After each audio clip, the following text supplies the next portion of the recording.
Welcome, Dr. Amaka. How are you? Dr. Amaka's show is in a couple of days, 22nd. The Ascension Conference, I think it's called. Coach David's going to be there. I'm going to get an award. So please, my friends, do come along, right? You know, it is free to join. Dr. Amaka is a crazy woman to do it free. Let's stop doing things free. I think, okay. That's a different. That's the same conversation, but different conversation, right? Let's be brave enough to give value and then charge them for it. Yay!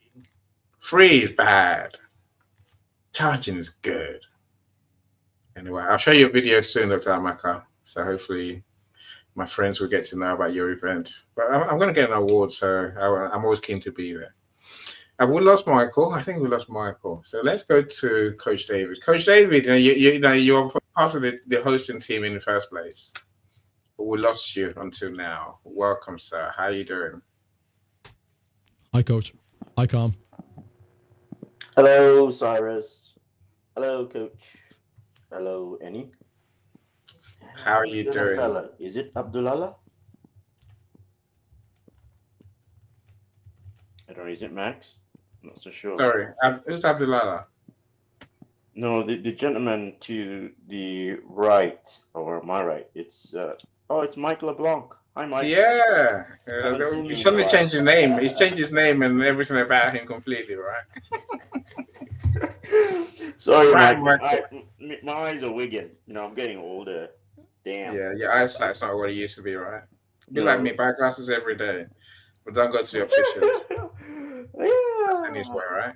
Never Anyway, seen an look, optician. so talk to us. I know, I expect, and I'm sure you're going to deliver a quirky idea about money. How it's not important, Michael. You Maybe you're know going to say, me, Annie. maybe you're going You to say know me otherwise very today, well. right? Hmm? No, we're getting there, Tracy. Tracy, we're getting there. I say my author speakers event in probably January is going to be a page four conference. But we're all going there. So Dr. Amaka has shown us how it can be done the hard way, if you ask me. By sponsors and by sponsors and fundraising. Whereas I'm going with ticket sales and speakers almost paying their way. I know what I mean. But I'll tell you all about it when the time comes.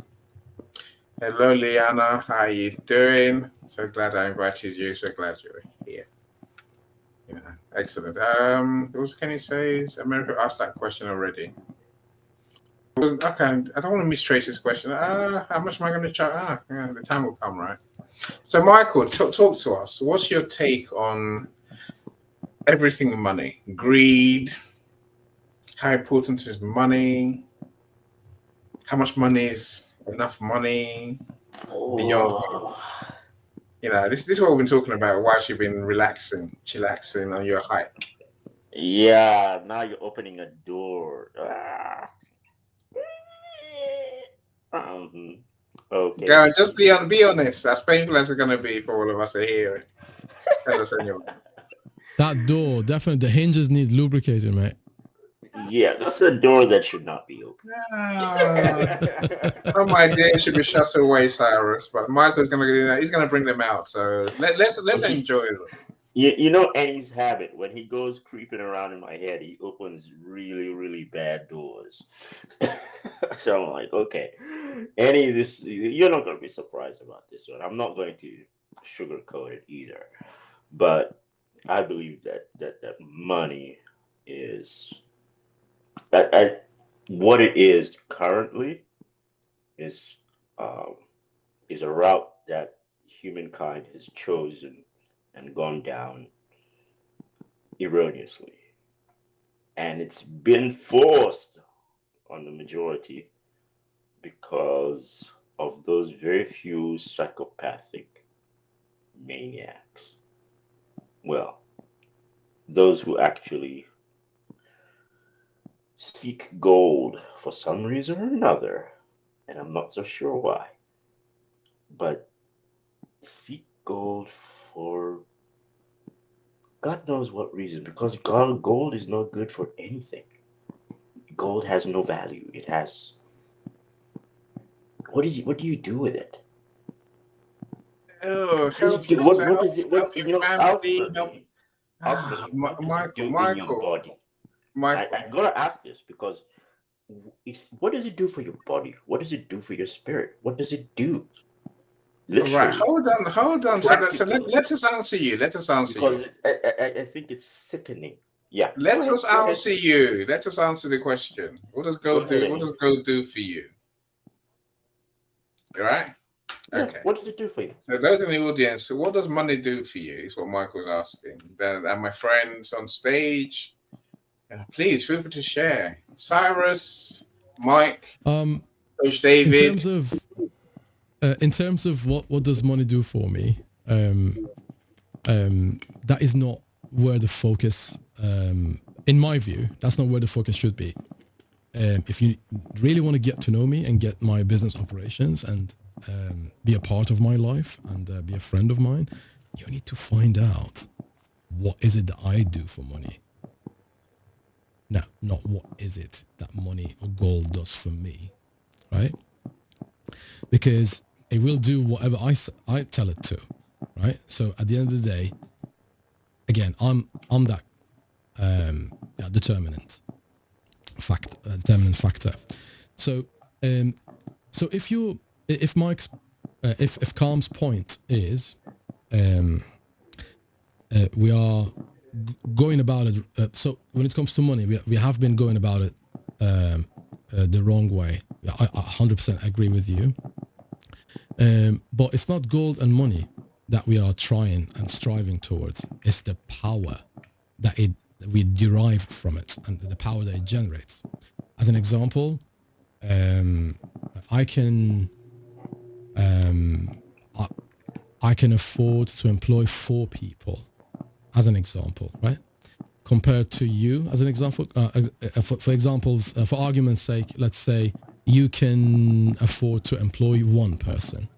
So my power will be a few times more than yours, or the other way around. You can afford to employ 10 people, and I can afford to employ 1 person. So your monetary power is more than mine. So that is the reason why the money has become the axis of evil in some people's view, or the root of all evils. It's what people do with it. Okay, and to give you another example to get my point across, some people right now, as we speak, they might exist in this chat, in this live, in this room. Some people think AI is doing evil things and AI is coming for my job. AI is going to do this to me. AI is going to do that to me. No. People who own AI platforms are going to come for your job. It's not AI. AI is an object, is a concept. Your employer is going to make you redundant because they want to get things for cheaper. And they're going to save on one of the biggest bills, which is staffing. That's how you lose your job, right? So it's not money, it's not gold, it's not AI that is costing us our souls, our jobs, our peace of mind. It is what people do with it. It's what, and also what we do to achieve those things, right? So concepts don't hurt us. What we do with those concepts hurts us or hurt other people. And by the way, from here and there, we see people die as a result of guns and stuff. Guns don't kill people. People kill people, right? So that's American speak. You know, don't confuse them. They go all confused by that idea. No. I mean, I'm talking about concepts. Not more guns are better. People use those concepts, guns, gold, money, or whatever, right? When they misuse, when they abuse. If you want to abuse things, you can abuse anything really. So it's not about gold or money. So demonizing the concept, in my view, is not going to help us prove the point. People do what they do, not the concepts. That's basically my point. Thank you. I get that point. Mike. I'm going to be sassy, and I'm going to be very Oh no! specific Oh no! and Oh, Mike. answer what Michael Oh said. dear. Oh dear. Gold is used in electronics for a conductor, also in audio equipment. So there's a lot of value in gold, and there's other uses for gold specifically. But more to the point, I think gold is a very inefficient, or I should say, money is a very inefficient way to trade value for value. But and I believe, part of me believes, that it is being used by a few to control the many, particularly stuff like usury, predatory loans, and such, and on. Right. So I don't know if Michael agrees with me in that, but that goes back to providing value for money. And if you're not providing it, or if you're manipulating, or if you're, charging ridiculous interest rates, that's not providing good value. That's greed and avarice. And that's what I keep on going back to is it's not, I wrote in the chat, the love of money is the root, ROUTE, or route. I don't know how you English say it. Is the route to evil, right? Or of evil.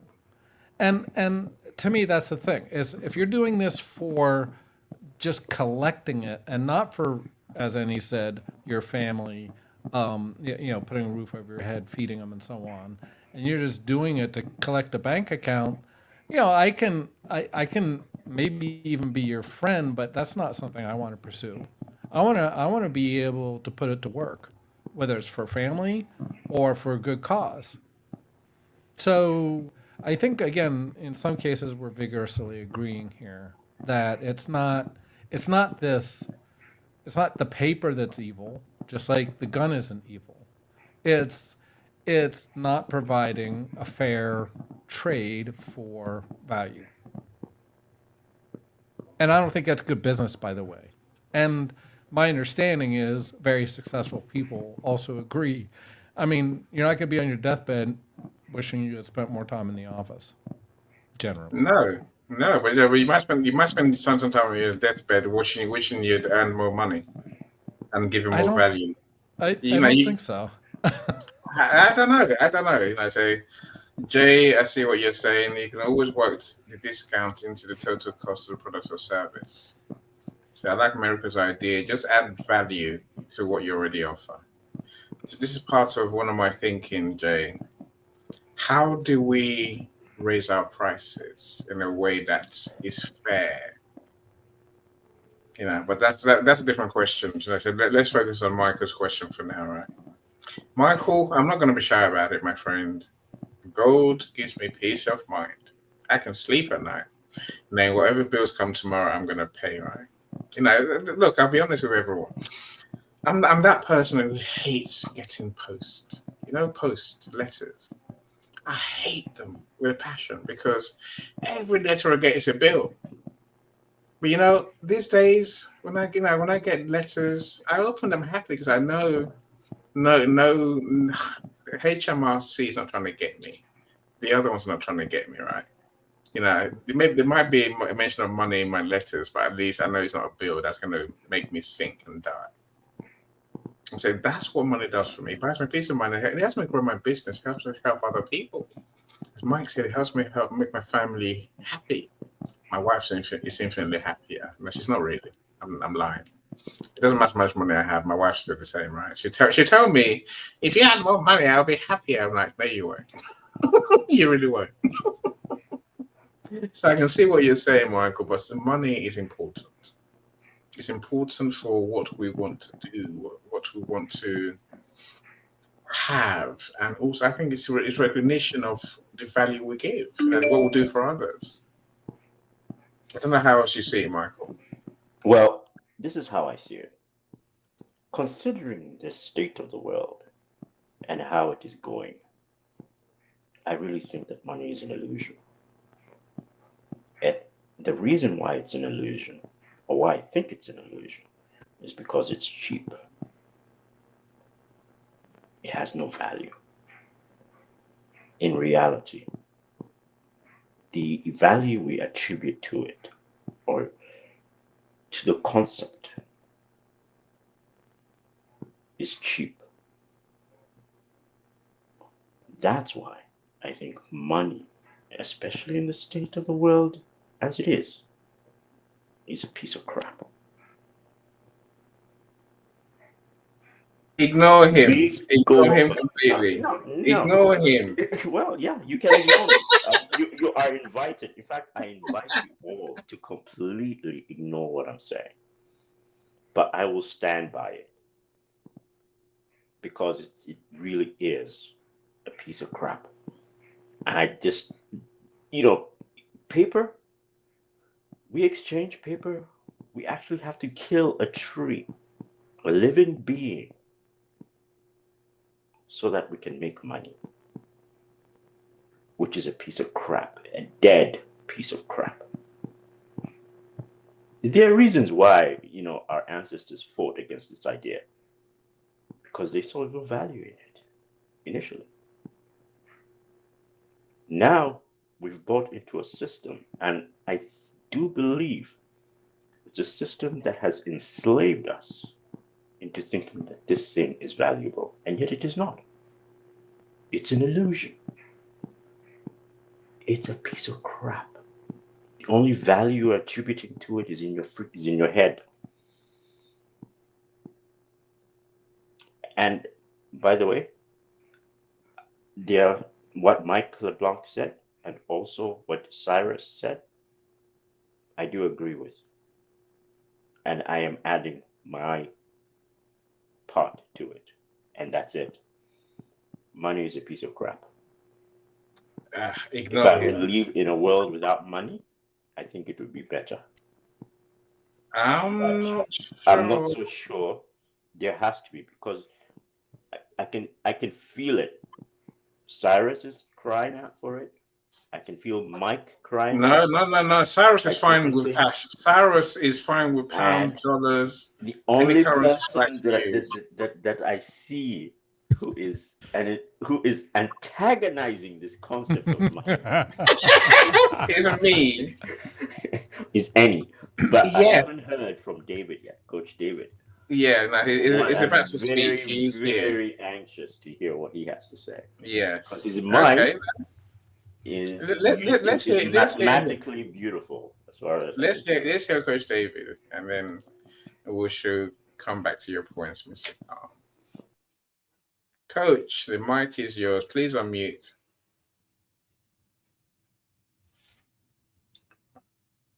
Four, 3, 2, 1. Coach, we can hear you. Yay! Just in time. Please share with us. A lot of beautiful things are being shared on the table. I'm excited to be here. Apologies, I came a little bit late. Mike, the superhero, the Whisper Boy, Mr. Cyrus. We have a good lunch stroke breakfast meeting somewhere very soon. Any great respect, Mr. Khan. God bless you. Happy New Week. Money is deep. Money is deep. Money is deep. Money is deep. Money is deep. Money is deep. Everybody said a lot. It used to be a medium of exchange because barter wasn't a good medium of exchange. But it since stopped becoming a medium of exchange, it's become a weapon of power or the denominator of prosperity and a couple of other denominators. Money itself is empty, like Michael said. It is the value that you get from money. Why are people happy? Because money is a promissory note to happiness or to be able to live a good life. The exchequer of the Bank of England or of the Central Bank of Nigeria, anywhere you are, will easily say on my behalf, extend this person this $20 good or £20 good when they present this particular note to you. That note is supposed to be a denominator, something for you to hold as the value of what you can command the market, but it has become in itself the symbol of power. It's transcended its normal use, and people can do anything for the higher the money. And look, everyone has a price. Repeatedly, I like to feel that there are people that don't have prices. But I'm growing older, I'm finding out that nations have prices. Now it's because you've not been able to pay the price. If you're able to pay the price, everyone has a price. This is very sad, and these opinions, some puritanic people who are my friends will disagree with me, but everyone has a price. The price may not now be in terms of money, but everyone has a price, or everyone has a value, meaning you have a value system. If money is that value system, then you gravitate towards physical cash. And with dividing the note from what it stands for is now getting very difficult. Some people are even thinking, why are you dividing money? Why are you giving it other meaning? That's how life is. Shut up, take the money and go. But at the end of the day, nobody can eat money. You can't cook money. Many years ago, they were announcing in a church that let's begin to pray. Some people have stolen money, that God will have mercy upon them. They've eaten the money. And then somebody there said, no, they don't eat money, sir. They spent it. Told the pastor. What's my bigger point? Money has become symbolic. And everyone must come to themselves in the school of self-awareness. And Mike has echoed this. You must know how you respond, react, and interact with money. What are your predominant money programs? And that money program is typically driven by who raised you and what they did and what they didn't do to you. That's your first paradigm. Did you start life wishing you had a lot more money, or did you start life with a lot of money than you would ever need? When you want to get a job in the UK, it's important to know your money program. That's why they say things like, what kind of household did you grow up in? Is it a household where both parents were college holders, or one was a college holder and the other one was a trader in quote, or someone that didn't go to school? They're trying to find out your standard, your bringing, and your standard of life. And when they find that standard of life, they know where to place you. Money, and what it represents for you is what you write it down. I don't want to go into the nitty-gritty of what are the different paradigms. There are spenders, there are people who are savers, there are people who are orders, and there are people who exhibit all of them. And there are people who, when they interact with money, they interact with some sense of what the occasion needs. You can't see this is their particular profile. So you need to profile yourself with money and determine before the day you be tested, or for the day you need a lot of money, what money means to you. And then what will you do for money? What will you not do for money? Who will you network with money, and who will you not network with for money? They put a 10 million pound on the table that I should not meet any, or I should not meet Mike, or I should not meet Whisper Boy Cyrus. I will come. I'll be very cross with them. And I won't slap the person. These are my friends. It's not the money. In fact, I will take the money and still go for the meeting. And if they pay me money to meet them, all the better. What am I saying? What does money mean to you? It's a question you must fundamentally answer for yourself at the honest level. Money doesn't mean anything to me for the first 1,000. Once it gets to the first 2,000 or the next 60,000, X amount in the future, at what point does your body begin to move? At what point do you begin to have spasms and begin to break sweat? At what point do you freeze when you hear numbers? What will you do to break your money mold? So what's your money mold? Then what's your money mental program? What's your money meta program? What's your money syntax? Who framed it?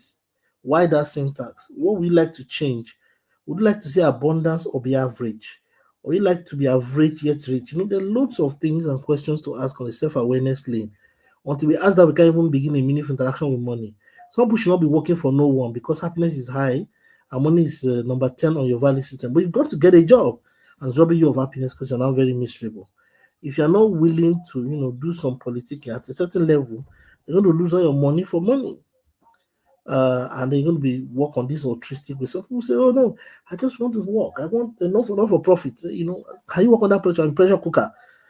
Are you motivated? A motivating machine. Can you toast bread without any egg and bread? Yes.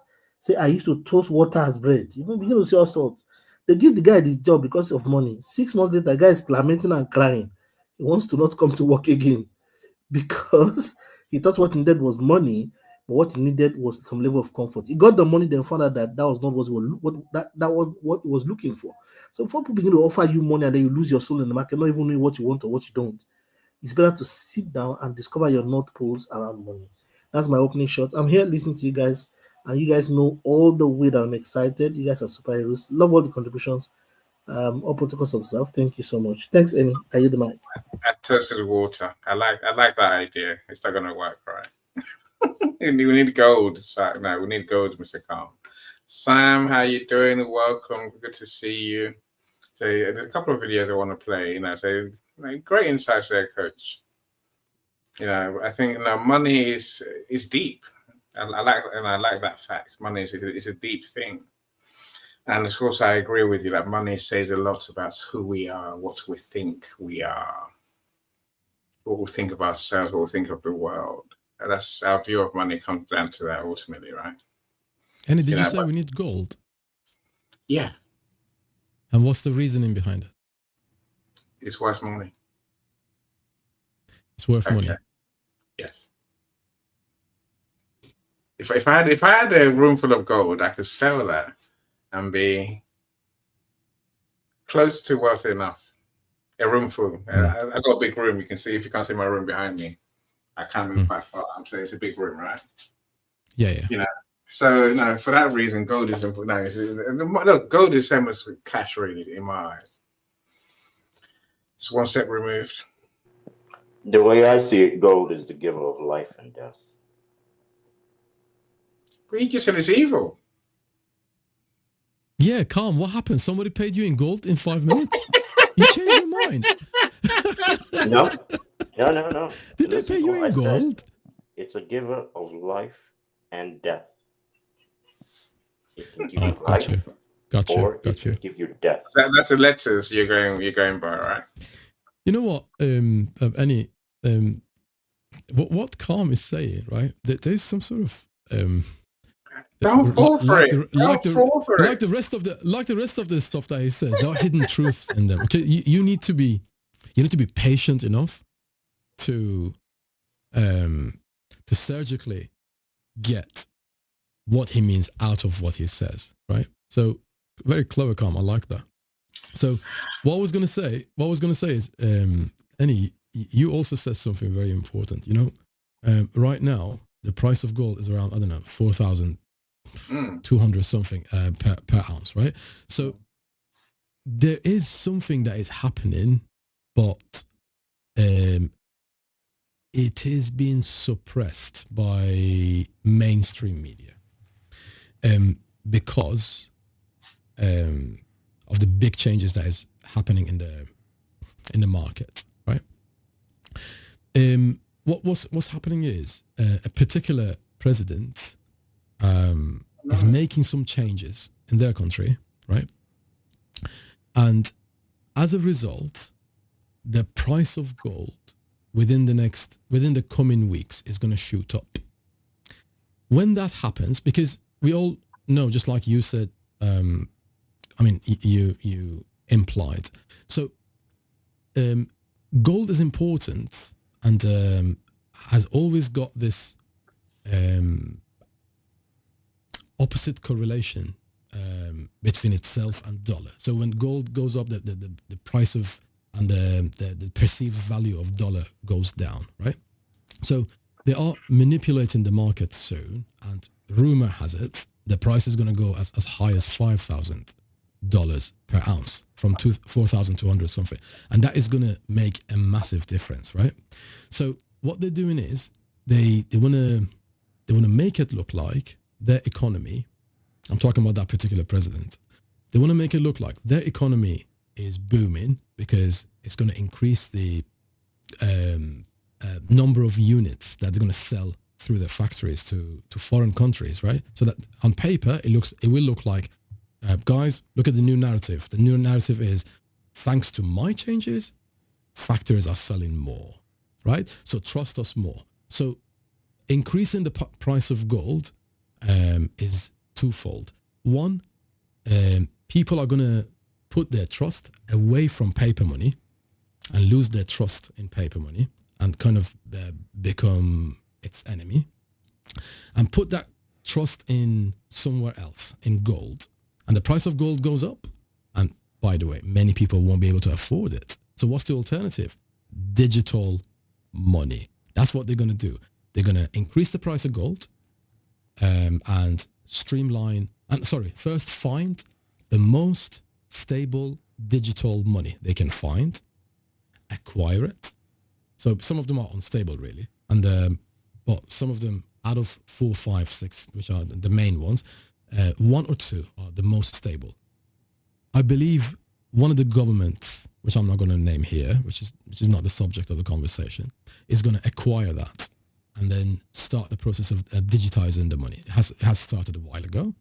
Now, so our concept of money, our understanding of money needs to change because the concept of money, the game is changing. So should we. I'm going to disagree slightly, Cyrus, and I'm going to go back Please to... go ahead, educate me. Please, I'm learning about this. Please go ahead. Well, okay, there's a couple things that you talked about. So there's what's called stable coins, which are pinned to the dollar. So if you change the dollar, they're going to go down in value, right? But then there's other coins like Bitcoin that's considered a store of value. It's considered that. Now that's being manipulated by very wealthy whales, they call them. So, but that's no different than what the market is. The market in the U.S. is completely controlled by a very small amount of people. If you have any questions about that, go look at the issue with GameStop, and then later the AMC Theaters stock price, which I was a holder of AMC stock at one point, because the marketeers behind the scenes that are, the man behind the mirror or the curtain are manipulating the price. They were shorting stock, and so they have to buy that stock in order to, get out of their shorts. Well, guess what? They magically were able to get out of their shorts. So what I'm saying is gold to me is probably a better value, a store of value. And that's been the traditional store of value has been gold. But I don't, and so there's something called the central bank digital coins, CBDCs. And that's so they can track, unlike cash, so they can track your credit card, at least in the States, I don't know about in the UK.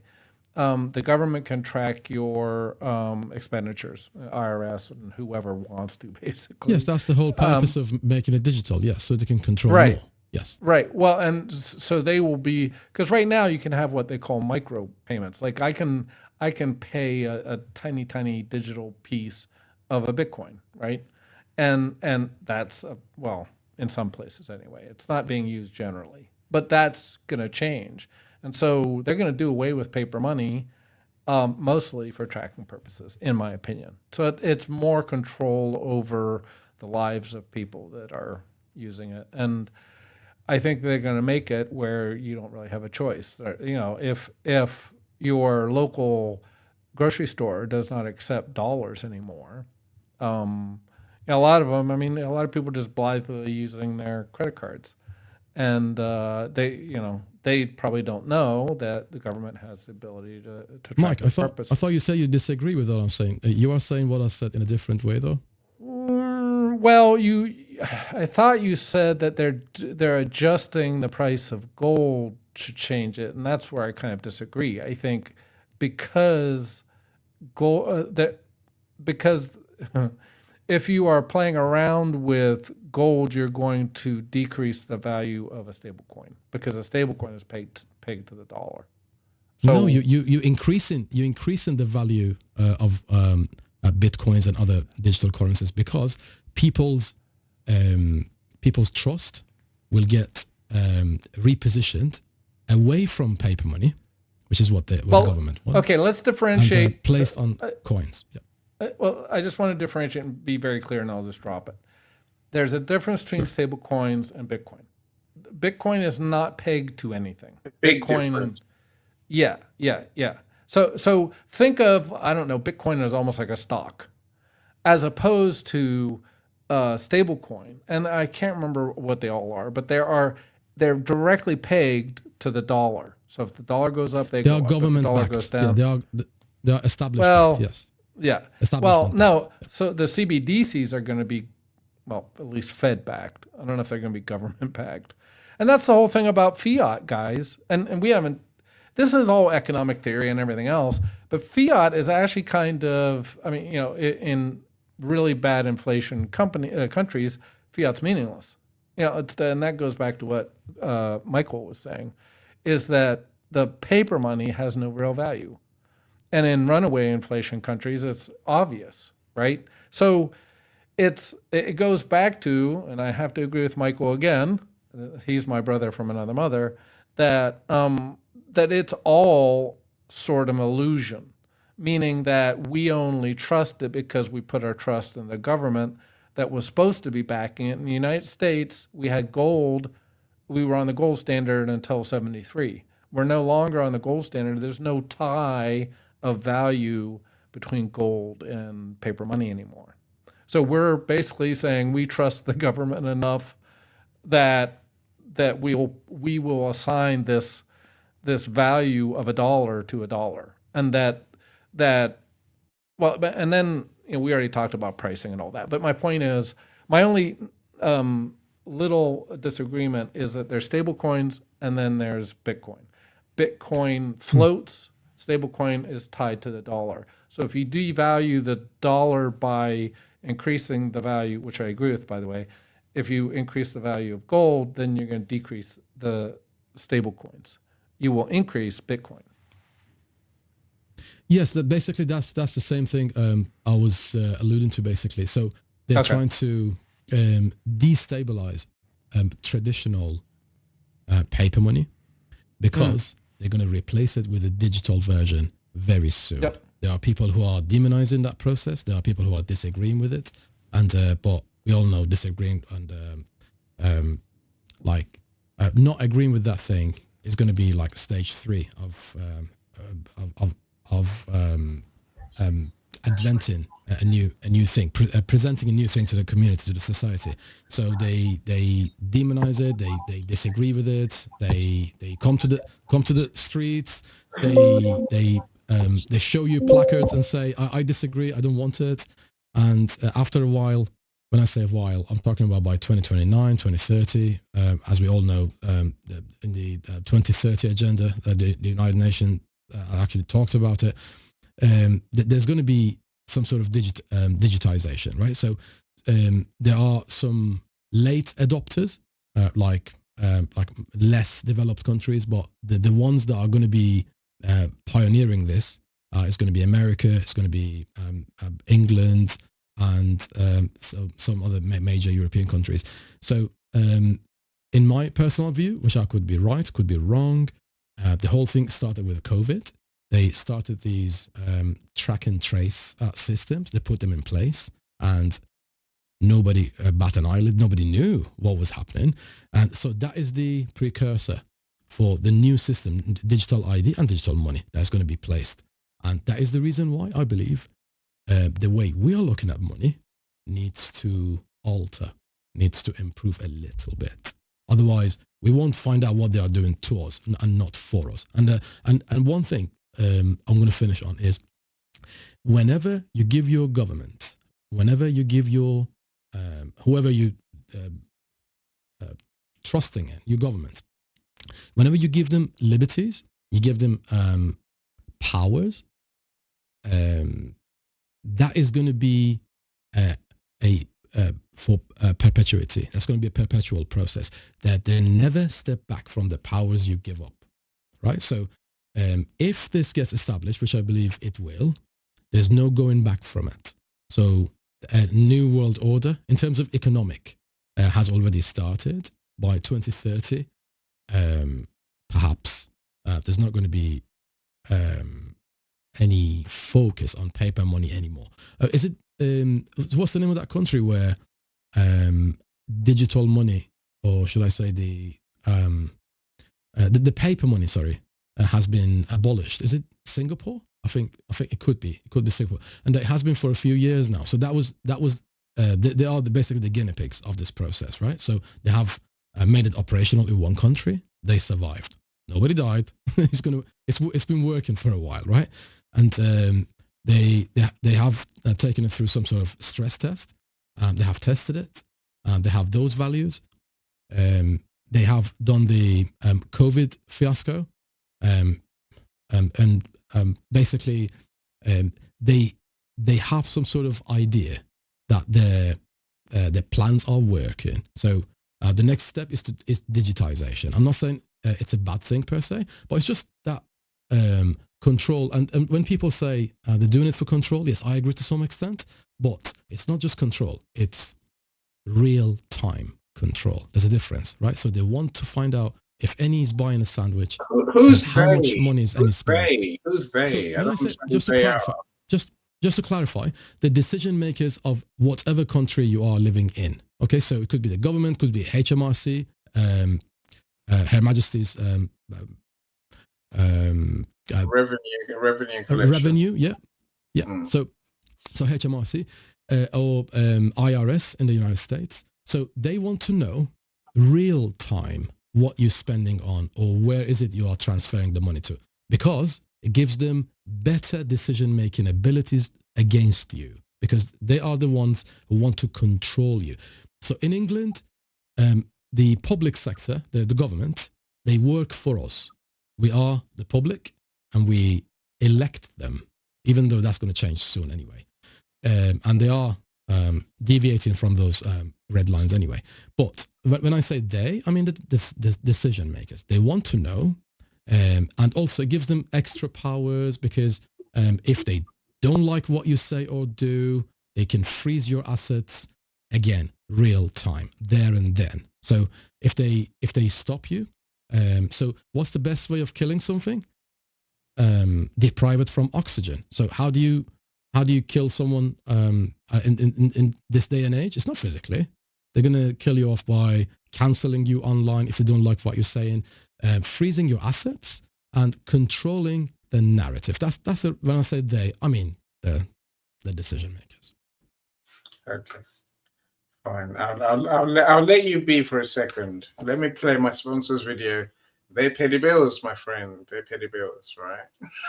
I'll show my sponsors video, and then I'll show you my.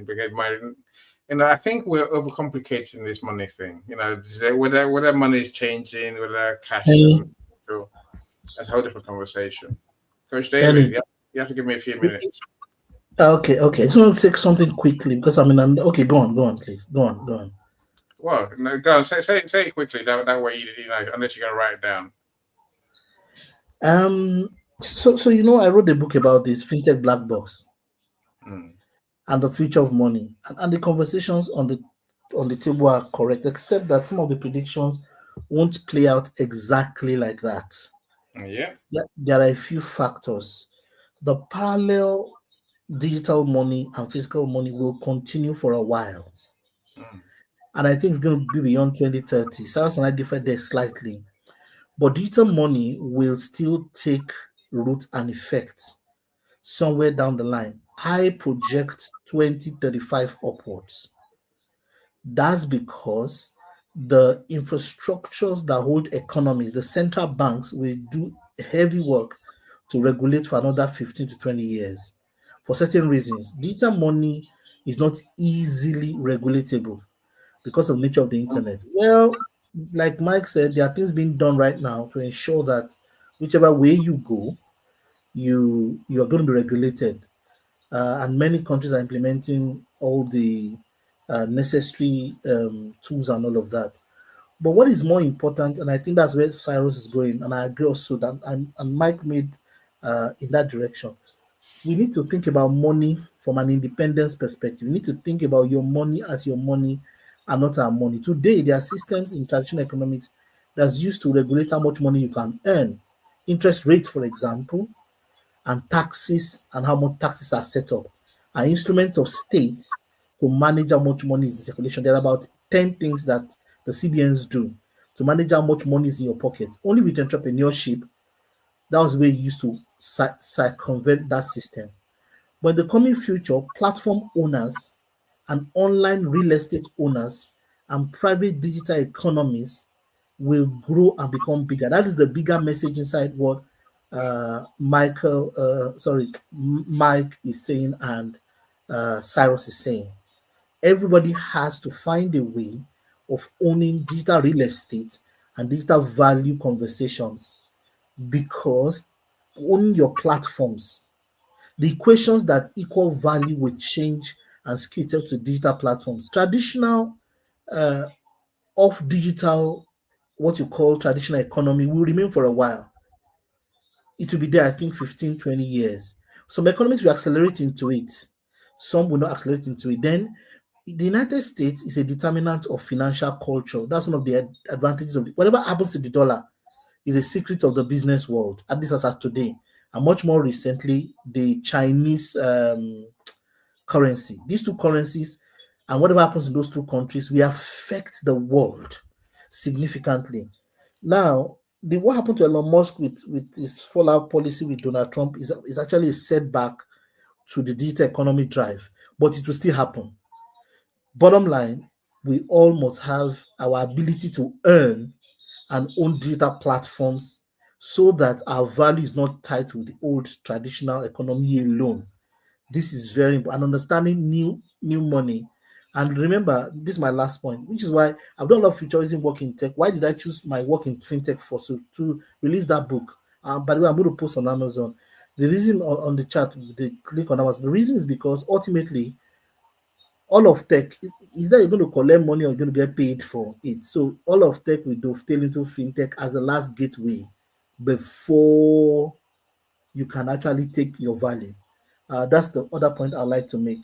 But go on, please. I'm enjoying the conversation. I just want to chip that in. That the meat of the conversation for me is that we must all become online savvy and own online real estate that we can make good value from.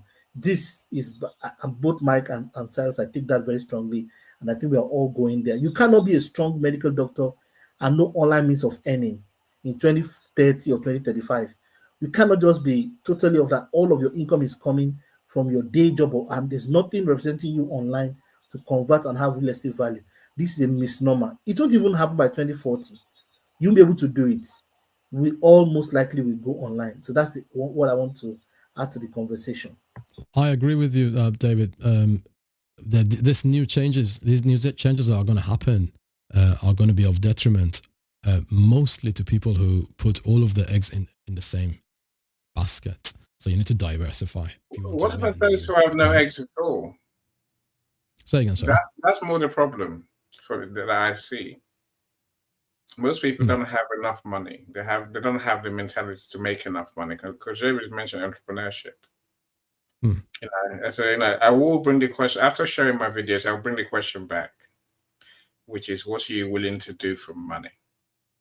So think about it, my friends. OnlyFans. Welcome. Eric always has beautiful days. Mike, you have to let me do what I gotta do. Then I come back to you. We'll start with you, Mike. How's that? I love your point about some countries have digital currencies. Nigeria, really? It's that's a red herring. That's a route for fraud. Anyway, I'll leave that alone. Crypto is route for fraud all over the world. No one's admitting that yet, but they will do eventually. Anyway, let me leave that for now. Sponsors message, my friend. Sponsors message. Something big is coming. Something big is coming. Something big is coming. Something big is coming. Something big is coming. Something big is coming. Something huge is coming. Something big is coming. Something big is coming. Something big is coming. Something big is coming. Something big is coming. Something big is coming. It's more than a conference. It's a call to rise. We are building the next generation of bold thinkers, and you, yes, you, are part of this. Rise to the future is here. The Ascension Scholar of Global Conference 2025 happens on November 22nd and 23rd online, and you have free access. The theme is Where Boundaries Shatter and Brilliance Awakens. This November, join a global tribe of thinkers, professionals, dreamers, and doers from Africa and the world. We gather to learn, grow, and ascend. Get inspired by global leaders in career and professional development, business and SMEs, education, healthcare, tech and investment, parenting, marriage, and society. Come and make 20 powerful speakers in one room in 2 days. Register at scholarupacademy.com. Save your seats. Let the ascent begin. See you there.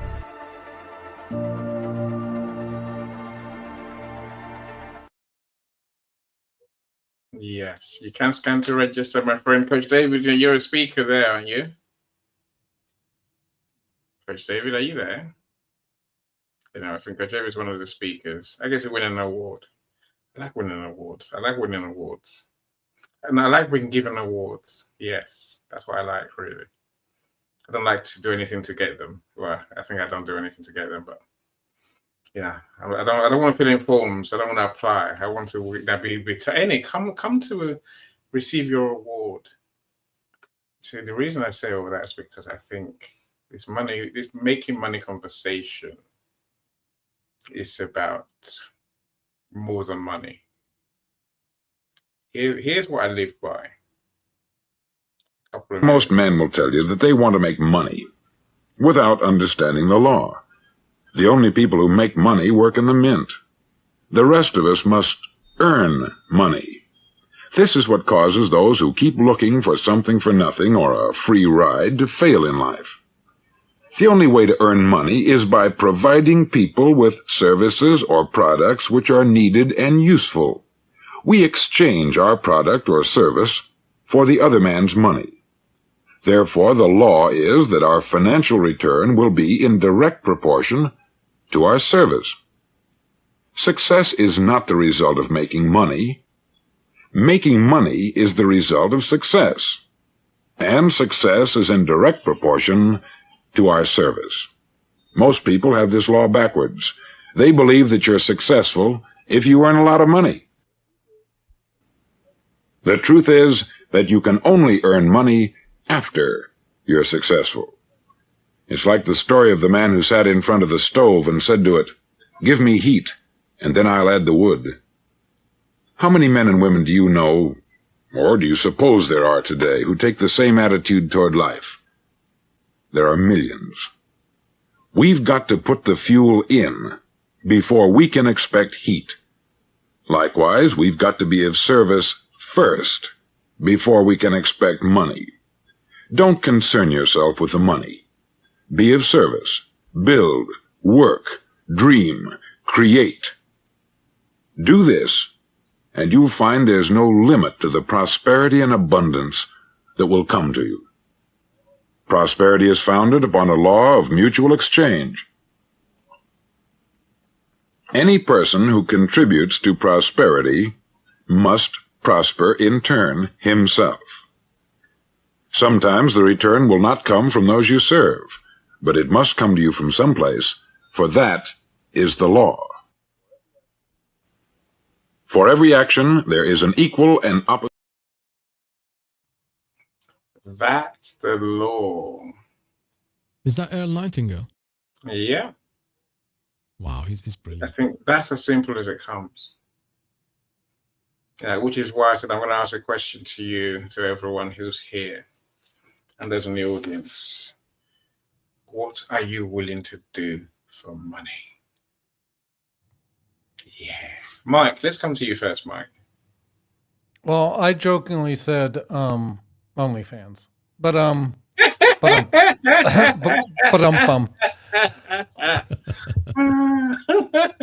not paying you. I don't care how much you're charging, Mike. I'm not paying you subscription.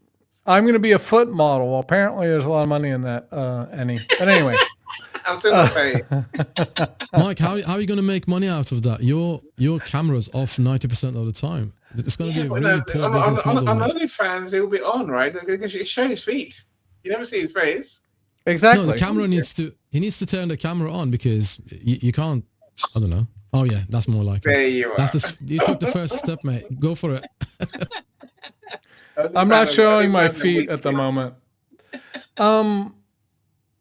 What I'm willing to do is to share my artistic gifts and talents to create poetry and music. and I am moving to monetize that. I'm actually looking at Bandcamp right now. So I have to figure out exactly how all that works, but that's what I'm willing to do. And to your point, so what is the value in that? Well, for Bespoke Musica, it is offering bespoke tracks for events and for company, whether it's company events or shows here on LinkedIn or elsewhere, or birthdays, which I have a track teed up for Shawn Michaels' birthday. So, I mean, we'll see if there's a market for that. I actually think there is, but we'll see. And so that's what I'm willing to do for money. Okay, well, I mean, your OnlyFans only stops your short of my tutu skirt wearing. I think they'll pay me for that, right? And there's a different word for it in Hawaii. So, Gay, welcome, my friend. How are you doing? Let's come to you before I go to my other friends, because I don't like you waiting too long. Yeah, really good conversation. Lots of stuff to talk about. But when everybody was talking about value, and I'm going to be different than what others were talking about. Maybe going back to Coach David, it's the trade-off. What do we get in return for what we're trying to buy or trying to sell? And let me just give you a little bit of Pacific Islander history. Do you know the traditional Yapese currency? The people from Yap, they're called Yapese. There's Yapese stone money. And the money literally could weigh more than a ton. These are stone monoliths or megaliths. And these stones had their value because of how they excavated it or took it from another island. First off, you have to travel to an island that's 100 leagues away. Go to a side of a cliff where there's volcanic rock. Chisel the rock off of the cliff. Don't lose it in the ocean. Put it on a raft and sail it back to Yap. Now, this is hundreds of years ago, but that's how the money got its worth.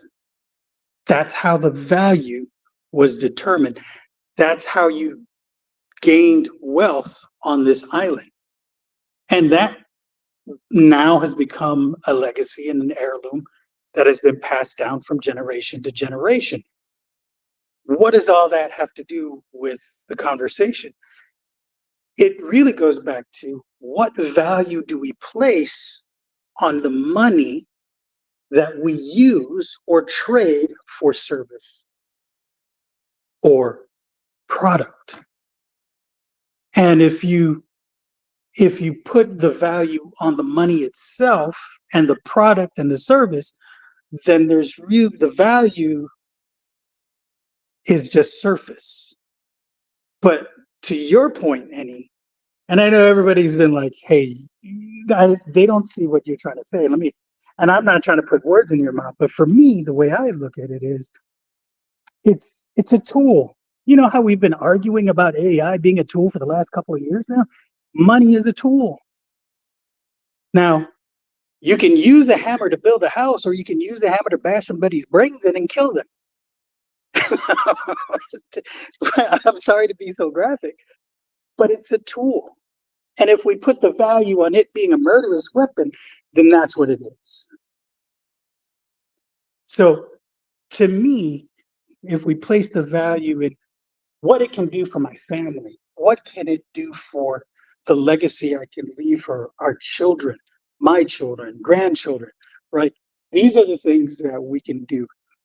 And if we look at a lot of these mindset coaches and the ones that have been around for ages, and I can go back to, everybody, right?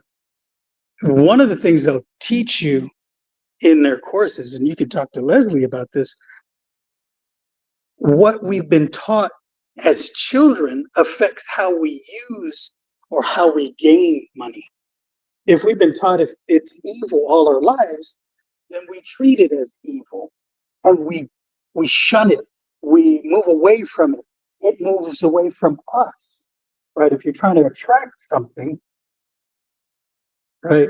Just like dating, you don't go out there showing your feet.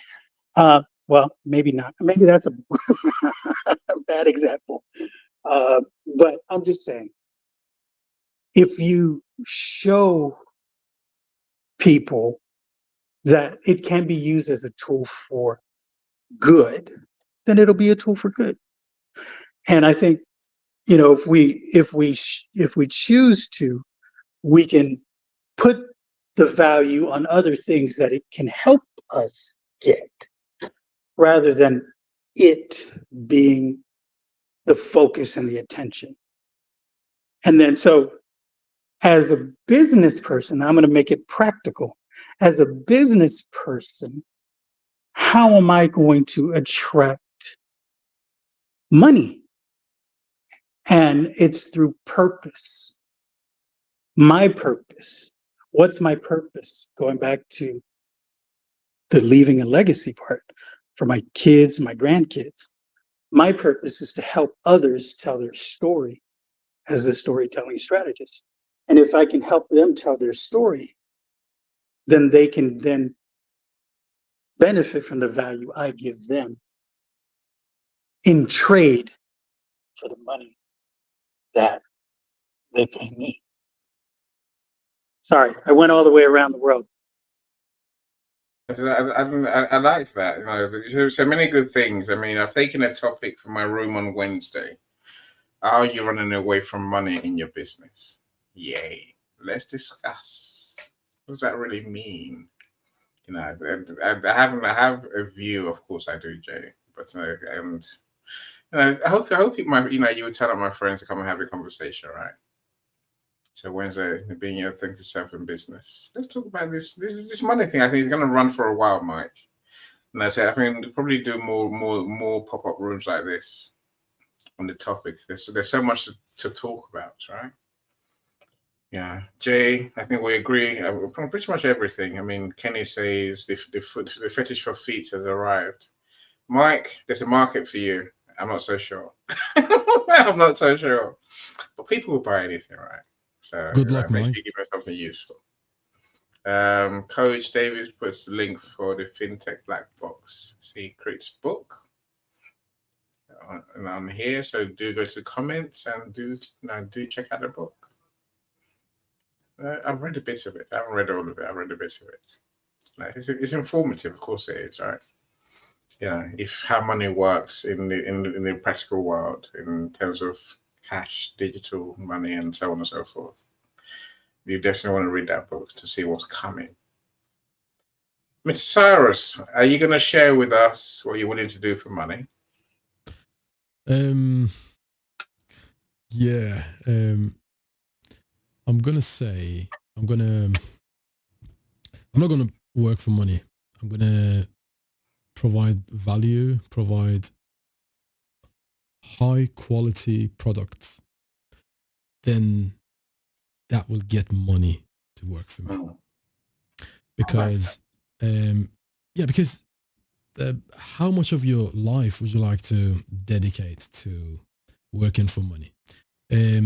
The problem with today's world is people work for money. When you're working for money, that means you're going to have to exchange a certain number of hours of certain number of days until you are 65, and that's called a job.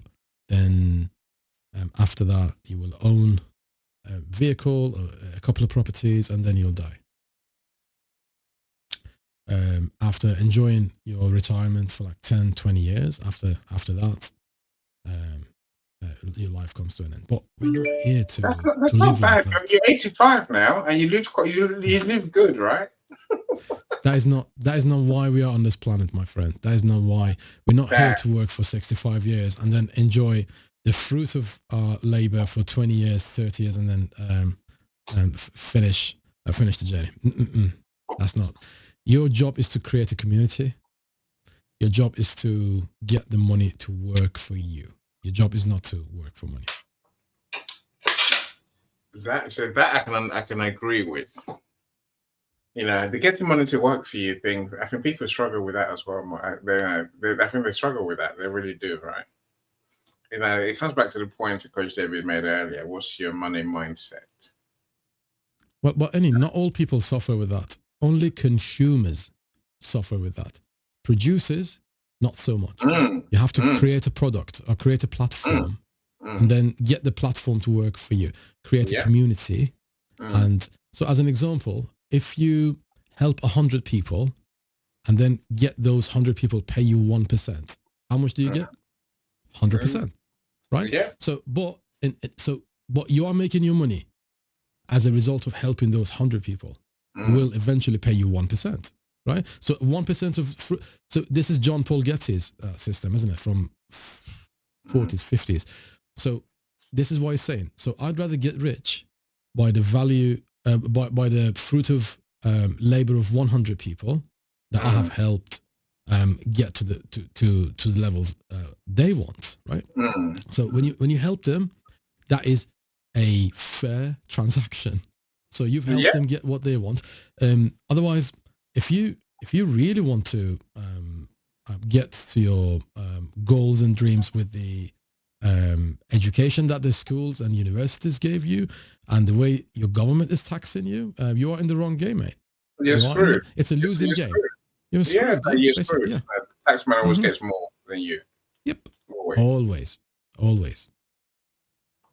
Mr. Calm, I wonder what your thinking is. What are you willing to do for money? What are you not willing to do? I think the question should be, what is money willing to do for me?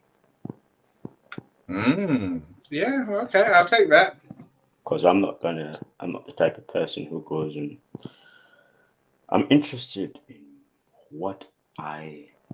it's my value, right? If money is valueless, it can do nothing for me. So what can money do for me is the question. And my interest specifically, my most significant and optimal interest that I think humankind should be more wary about than anything else is my health. What is money going to be doing? What is money going to do for my health?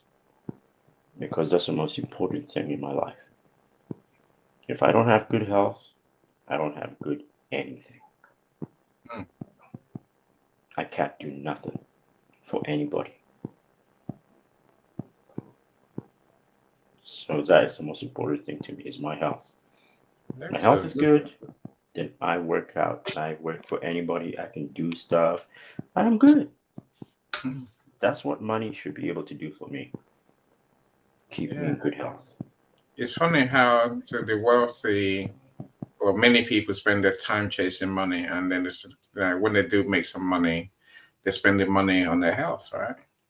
trying to get well, trying to keep well. Yeah, you see the enigma in that. Truly. I'm very glad that you do so. You know, that's very positive, Annie. That's definitely very positive. See, but it doesn't mean we shouldn't work, right? It doesn't mean we shouldn't wear funny, it just doesn't mean we shouldn't. Different question, different conversation. Yeah. What was the title of the book, of the thing that you were Coach David? The one that FinTech Black Box. The secret that will grow global money. That's that one. And then there's something that you talked about you're gonna do for your business. The book about pricing. No. Which one? Something an event that you're thinking about. Okay. Well, my conference, my author speakers conference. No. This is something that you personally you're going to be doing. The way I put it is like this.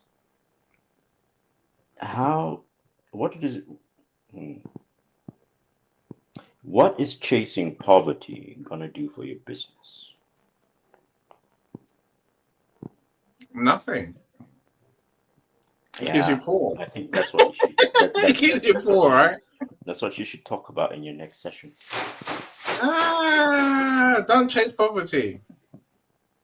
That's And pretty also much what I'd say. don't transfer it to the next generation, because poverty is it gets inherited from one generation. It gets passed on from one generation to the Generational next. trauma. We can talk about that and its effects and the alternative. I think we can grow from there. Yeah. But that's just an idea, Annie. If you can keep Yeah, it in mind, there's- I appreciate it. There's a Michael, conversation to be had. Michael, just briefly, my comment to that is only chase poverty if you're willing to suffer the consequences. 1 month's poverty is another month's kingdom of heaven. I'm not sure. Exactly. I'm not sure. Are you sure? Yep. I don't know. No, We so both even agree. Dandy, We both agree, Annie. We can talk about this in another show. that's three of you. Cyrus is shaking his head vigorously, agreeing with you. That it's worthy of another show. Let's just say that, No, it because means, basically, if I don't pay you, if I don't pay Mike enough, right, for the result of his efforts, right, and he ends up being poor for that month, right, and I keep the money for myself. What Calm is saying is true, isn't it? It rings true, doesn't it? So my happiness is of detriment, and the detriment is to Mike, to Mike's happiness. ultimately it's to your own. Yes. Cyrus. To myself, yes. Yeah, of course. Well, and the reason I say that is because as you give to another, you receive more than you give. That's all philosophical, but it's true though. It's true. But it's true. The other thing is, let's say I hit hard times, and you're a really good friend. You can uplift me in my hard times, maybe even monetarily. Might not take monetary. It could be, giving me a car ride because I can't afford gas or whatever the case is. That's where relationships come in, and so. I live in a dream. I have a dream that one day we'll have free energy, and that all of this scrabbling for money to do the things necessary, like cook and keep our houses warm or cool, charge our cars or drive our cars or whatever. That we may reach a state where all of this isn't necessary. But until then, we have to deal with what we have in front of us. And if that means giving to another in their hour of need, that I really don't think we can discount. And I shared this on another thing, Annie, where I had mentored someone 35 years ago, and just last month or two ago, he gave me a shout out after 35 years. So I don't think we can discount going I'm not saying the poverty route, but the non-money route on some things.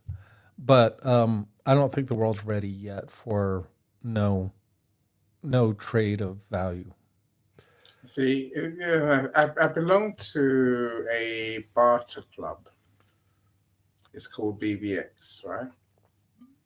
So you offer your services to others, they offer their services to you. Money doesn't change hands. I think this came from an idea in Australia, I believe, where this idea started, right? You know what? All these companies, they all go broke. Because the members, like me, I came to you when I needed money that I didn't have. But now I'm successful, I don't need you anymore. I'm not willing to work for nothing. Yeah, but we're paying you in funny credits, in funny numbers, in a pound for pound. But it's not pounds, it's BBX pounds. I'm like, I'm not willing to. I don't need to waste my time with you. I got real clients who are willing to pay me real money. You're done. Bye. You know what I'm saying? These things exist already, Mike, right? Then we can try to live with that money, but I think it's going to come back to building wealth. That's the elephant in the room. Now, I'm willing to accept maybe all of us here will have enough money. That's why we can talk like this. The man who hasn't got enough money, the one who's still living in Maslow's hierarchy of Maslow's, triangle of needs, right? It's called the hierarchy of needs. They don't see it the way we see it. Survival is the key. When Michael says stop chasing poverty, how do you stop chasing poverty if you can't survive? Maybe there is a way, right? You have to have bigger ideas, bigger plans, bigger dreams, bigger action, bigger results. That's how you stop chasing poverty ultimately, right?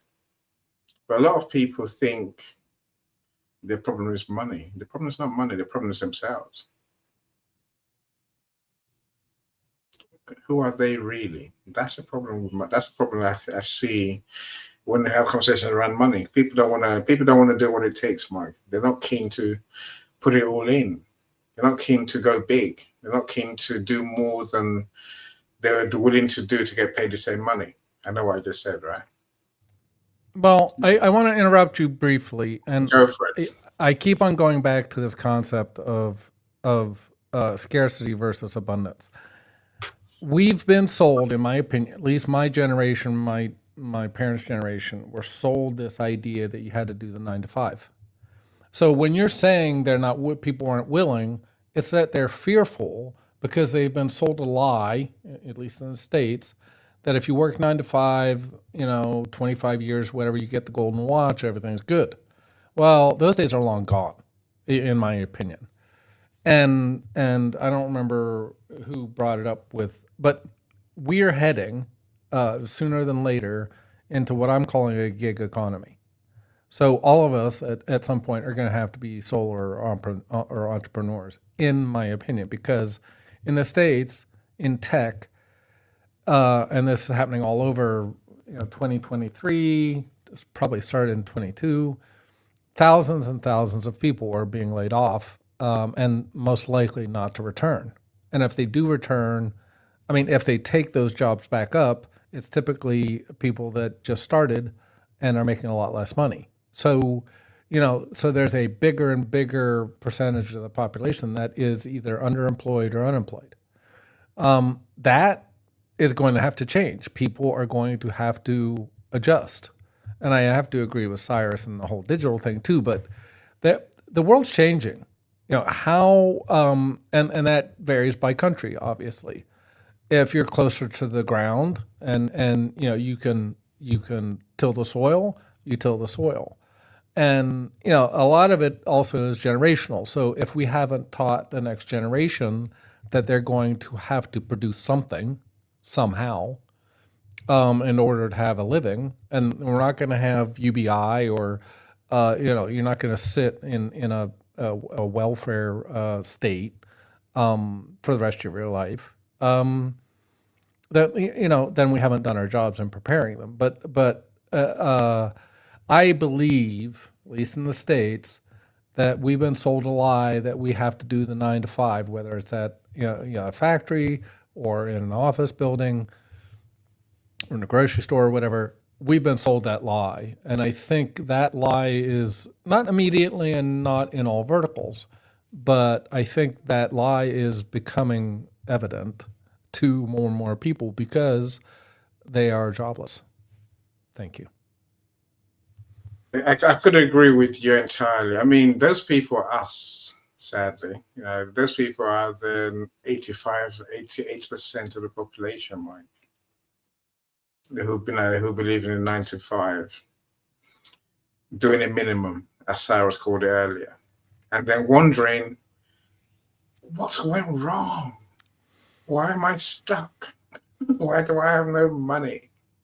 I actually think the younger generation, and in all fairness, they looked at the boomer generation and said, they got lied to. They see mom and dad or whatever, either unemployed or underemployed or retired, and so that story, that fiction is pretty well recognized. Like I said, at least in the States, in the younger generation. I think some of us in the boomer generation are probably still holding on to that, but it hasn't been true, at least in my lifetime, since probably the 90s, that there was any job security. I was working with AT&T. I don't know if you guys, it's like BT in the UK, and they riffed 24,000 people one year. 24,000. I don't know how many thousands of employees they had, but that's a huge chunk of people. They got half a million employees, so 250,000 at least. Yeah, but I mean, still, I mean, 24,000. I mean, may not mean much to the company, but it meant something to the 24,000 people. And I think that's when IBM did the same thing, and all these big kind of blue chip companies that people thought they had a job for life, and that's just not true. It hasn't been true for a number of years. Yeah, the numbers don't lie. Alas, I think it's a circular argument we're having to a degree. In that, I think the people that it's not that's not fair. Many people don't bring much to the employment situation, to the workplace, to the business. Businesses have to be harsh. We're those businesses. We're those employees. I say we, us on stage, us on the audience. Now, Kenny's done well. Kenny's been the same job for the last 50 years. And he's quite happy. He gets paid well. He has freedom. He has all these things that we want, right? So he might say, "Oh, well, Mike, I'm quite happy, to be an employee." I don't know. But anyway, Kenny does, beg you, Mike, to let go of us and talk about everything above ankle. I can understand. I can understand. There's also an additional aspect to this, and that is, for those who are employed, the cost of living has gone up, and that means you're paying more for everything that used to cost less before. The value of your money it's gone down. So now you have to start thinking about, okay, where do I start making savings? I'm actually contemplating, I told you I'm thinking about this thing about, what would money do for me?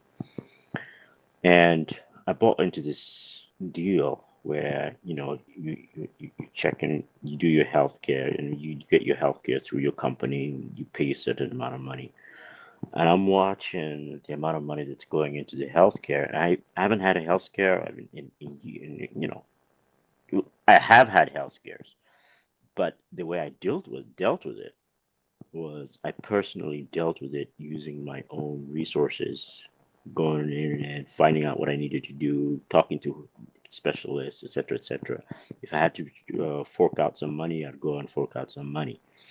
But I never used my card. I have a health card where I can go to the hospital and get checked out, or I can go to the clinic, get checked out. I can go to a physician, pay them. They'll tell me what they think, and then they'll give me a bunch of pills and to make me go away for, after about a half an hour worth of visit. If not half an hour, then 15 minutes. Well, I believe that's right now. I believe that's a piece of junk. And I'm going to stop paying for my health care come the end of the year, or over the turn of the year when that renewal comes. I'm not going to renew it. I want to save whatever I'm paying for, which is about, in a month, I pay something like $800, $900 for healthcare. For that, just to be able to walk through the door, to have the dentist appointments and all that stuff, just for that, through my company. I'd rather save that money and put it in my pocket. I could be saving a whole bunch of, there are alternative ways to actually take care of my health. Those are things that we also have to be thinking about. I'm pretty sure a lot of people are actually contemplating, and those without jobs currently, they have to contemplate that too. You know, what are they going to do for that? Because right now, if you don't have healthcare, good God, the amount of money you have to pay for just for health, wow. It's more than $800 a month. No, yeah, it's a heck of a lot more than that. I think it's double, maybe even triple. So I'll tell you the story of my friend Rick. Something similar along those lines, Mr. Carl. Coach David, are you there? So, and I want to come to you next to hear your thoughts on what you're willing to do for money. Anyway, so my friend Rick, like the rest of us, you know, he's got car insurance. You know, yeah, he had one of those, it's Scirocco, and you know what that is, VW, Saris, right? You know, it's a sporty car. So one day, Rick decided, you know what, my insurance just ran out. I shan't buy insurance. I've never claimed. What the hell? I'd rather keep my money.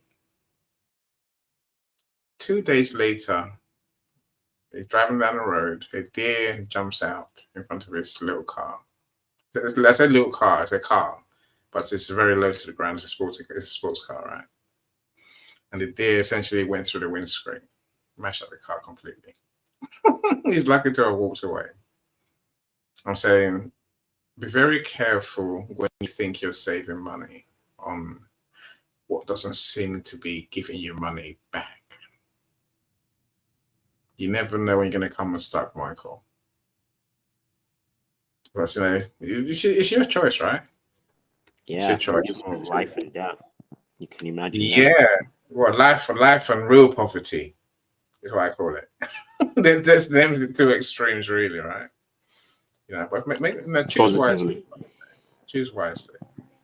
Coach David, are you still there? Yes, I'm here. I'm here live. So please do talk to us. I'm listening. And I'm listening. I'm trying not, because it's a topic I'm excited about. I'm trying not to talk too much because there's a lot to say. And I must say, everyone, we're really hitting the point. But I'd just like to make one point clear. A lot of people aren't aware about their personal money programs. Now we're going into the digital realm of money. The confusion just gets layered up. What's your personal money program? How do you interact with money? Are you, first of all, a spender? Are you a saver? Are you a hoarder? There are about 4 different types of classes in one classification type. One psychometric test around money says there are 6 categories. What is the money culture of the person who raised you? And number 2, how do you see money as a program on the inside?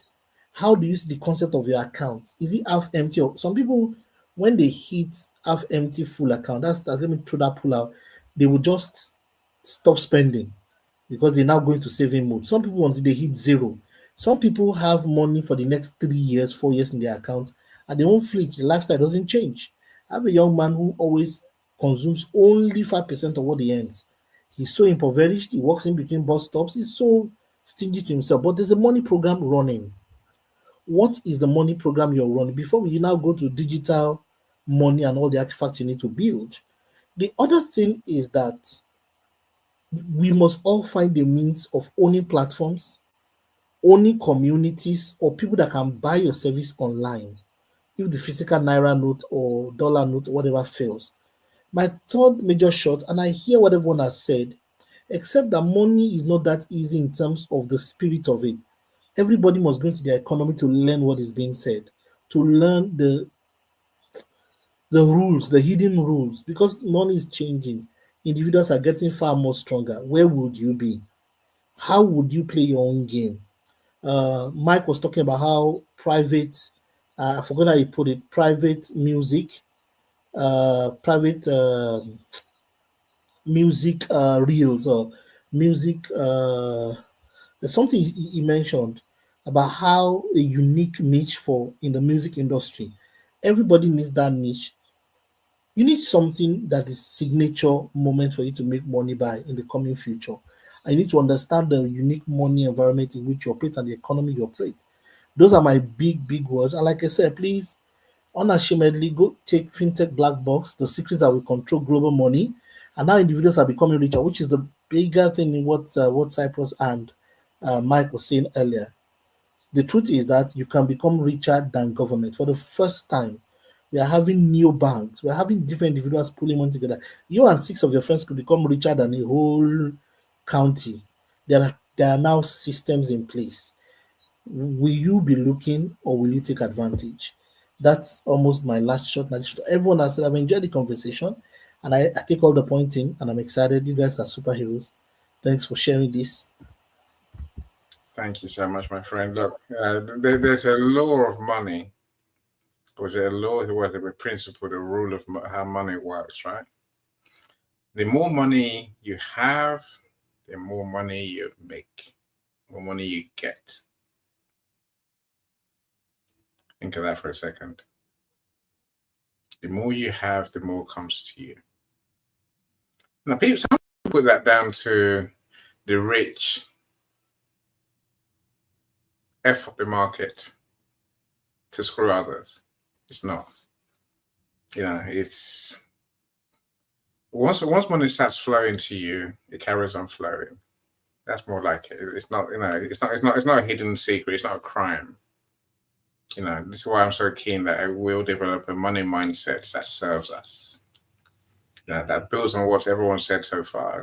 That's because everybody's just saying, you have to create something, right? Like if you create nothing, look around you, my friend. How many people do you know, apart from everyone, really, who they're like, I don't know what happened. I've tried so hard. Here I am, and I'm still poor. You know what I need? One of my cousins called me from Iran the day before yesterday, and she had a really heartbreaking conversation with me. And she said to me, ever since my divorce, I'm struggling.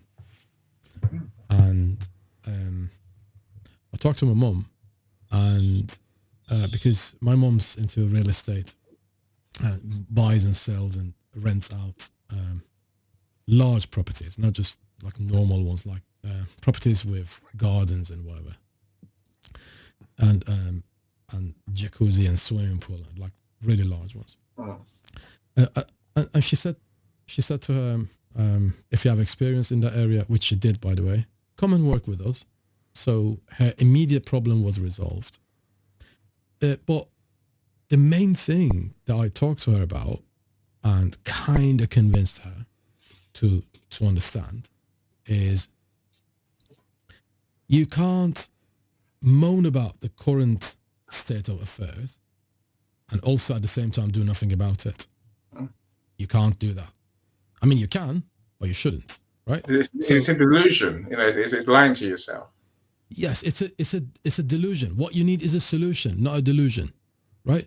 So if you're telling me, financially speaking, you are kind of under lots of pressure. Yeah, I understand and I respect that. But if you tell me, I don't have a laptop, I can find you a laptop. If you tell me I don't have the sources, I'll send you a couple of links. I'll ask you to go to such and such live event and learn from them. I'll book you in with myself and I'll teach you stuff. But if the willingness to learn is not there, you're wasting your time, you're wasting my time, and you're wasting your 15-year-old son's time, right? So now to answer a question about what is it that you're willing to do. So let me show you something. You always say this about me, and I always try to prove you right, Annie. You always say I'm a doer, okay? And that proves another point. When you surround yourself with positive-minded people, you always try to maintain that image, right? That's another good thing about being in the live events with you, David, Calm, Mike, and the rest of our group. So I'm going to share my screen with you if it's all right to dedicate 2 minutes to this. Is that all right? Go for it. Go for it. Thank you. So I was going to say, if you feel you are at the end of your tether, right, and you feel like all roads are dead end, you have tried everything and it's not working, just all you need to do is just write a book. Simple as that, right? Explain your experiences and talk to someone like Enyo Song and tell him, here's the money, here's my idea, print it for me. Or, here's the idea, I can't afford it now, can you set up a payment plan for me? Or I will save up on such and such date, and next year, I will pay for it. But if the money, this is my experience, right? If the money is the problem, it's solvable. It's a problem that can be solved, okay? If the willingness is not there, that problem never gets solved, right? So you ask me, what is it that you're willing to do? So what I do is I publicize my friends. That's what I'm willing to do. So we have created this website called There Is a Book in You. Me and Annie talked about it the day before yesterday, I think, wasn't it? And we already created the website. Was it? Sorry? So we did. Yeah, we did, yeah. So we're going to redirect that to your website, Annie. And whoever goes to the website goes to your call booking system, or coffee chat booking system, and they can have a conversation with you. That conversation is free of charge, guys, by the way. You can have 15 minutes of our time, Annie's time, my time, and we will help you with telling you a yes or no, if we can help you or not. So I've explained in the chat that we are already live on Readers TV, by the way, right? So Readers TV is a website that connects coaches, authors, and thought leaders, like people available on this live event. It connects them to readers. What do readers want? They want books, and it's us connecting you to global.media, right? So I'm gonna play a really short song for you guys, and you get the gist of what I mean.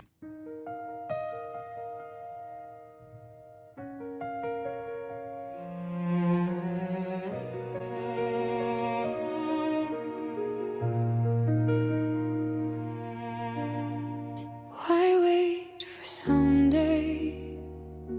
'Cause nobody will call. The words inside you could change it all. Sit down and write it. Don't try to fight it. Your truth is a spark. Go on, ignite it. Order your thoughts. Make chaos sing. Turn your pain into something that'll bring hope to many, light to a few. 'Cause there's a book in you.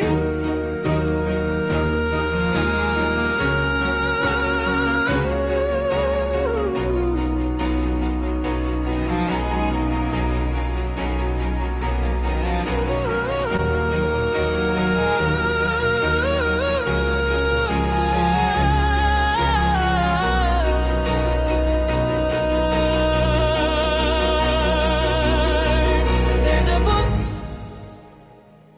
in you.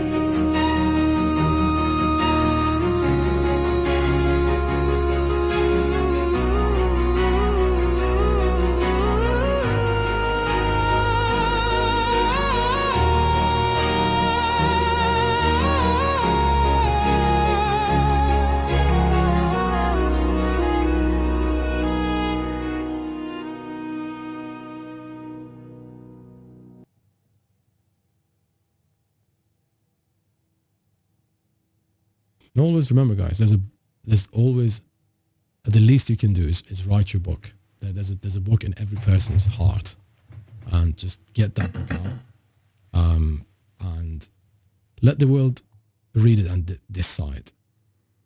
Sometimes when I talk to people and say, "Why is it you haven't written your book yet?" They're like, "What if nobody buys it?" Well, as Annie says, what if you succeed? What if it gives you that international position, which is called Amazon bestseller? What if it happens? Think positive. Look, I will say this about doing your book. Again, this is part of my new conversations. I'll come to you next, Mike. I can see your mic is unmuted, right? You know what, Cyrus? See, many people write books, right? I don't publish them, most of them, so then I should. If I did, I would tell them the truth as well, right? I think you have to be, we used the word earlier, willing. What are you willing to do? I think a lot of people, they take what you say quite literally. Like, I give the book to any publisher, say, "Go buy my book." But as Coach Davis has explained so beautifully, you have to create a platform for you and your book. Now, my author friends who create that platform, the platform's not hard to create. It's realizing you have a thing in your hand, right? Your book business, call it that, right?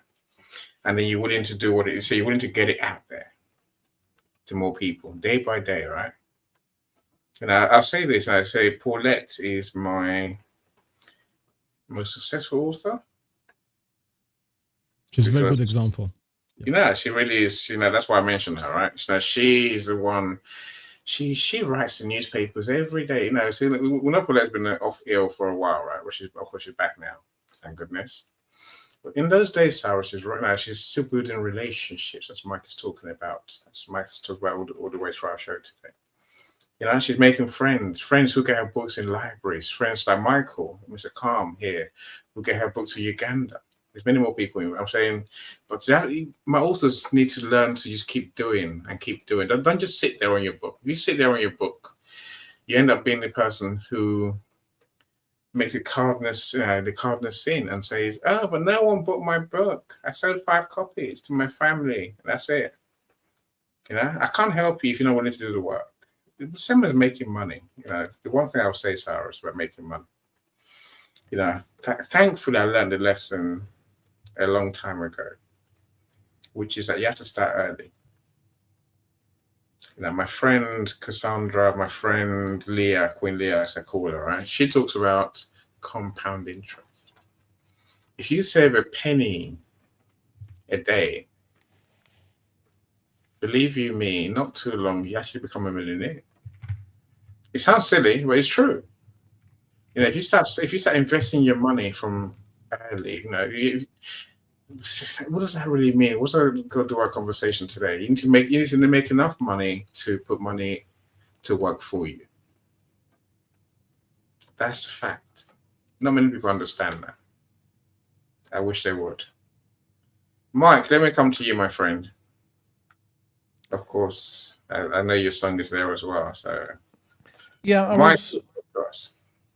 I was contemplating what I think holds most people back, and I'm going to keep on coming back to this idea. Please share. Even if you're wrong, share with us, and then refine the idea in time, right? Well, I think it is this idea that I don't want to say they're not passionate, but they've bought into the lie of scarcity again, meaning that they're not good enough, or their story doesn't need to get out. So you have to be passionate, and sometimes it's timing too. So I found that I stepped out of my comfort zone and started publishing first my poems. I did some of them on here, if you remember, and I was because I had a situation a while back that didn't go well. And so, but I'm passionate about the message in the poem, and I'm passionate about the songs. And I think there has to be, to achieve certainly long-term success. And if you're talking about a book, you have to, I mean, it has to be within you that you have to get it out. If you're just doing this, I don't know, for family or something, I'm not saying you can't do a book for family, but that's totally different. And so if you're hoping to make any change or any real money, you have to have a passion and be willing, in essence, to do what it takes to get it out. And God forbid that I ever actually want to do a book, because I am already thinking how painful the process is, because for me, my poetry or my songs are like my babies. And I know once I hand it over to Annie and the editors, it's going to be a painful process, because they're going to have to go through, to your point, is there anything there to begin with? And then I'm imagining either I'll be doing the rewrites or whoever will be doing the rewrites to get it to where it's sellable. And I think as an artist, now I'm not, and I've written a lot of words, but I think again there it's like, well, what's more important? Is it getting the exact words out that I put in, which maybe didn't really work in the first place, or kind of really tell a comprehensive story in a way that people can understand it? And I always say, by the way, if you want to teach, and to me, if you want to be an author, you have to know your subject kind of inside and out in a way so that you can get it out that people understand. Now, you can get help from Annie and the editors, but again, it's going to be, to me anyway, it's going to be a painful process, because you're going to have to go through multiple iterations, multiple rewrites. And so what you kind of envision going in probably is not what the book ends up being. And, to be successful. And when you are successful, even if it's, I don't know, 1,000 books, personally, I just like, well, that's the next step to your next book. But I think people I think people buy into this, either I'm not good enough or I can't do this or whatever. They don't have enough passion to overcome getting out of their comfort zone, reaching out to people. It's the other thing. I think there's a lot of people willing to help you.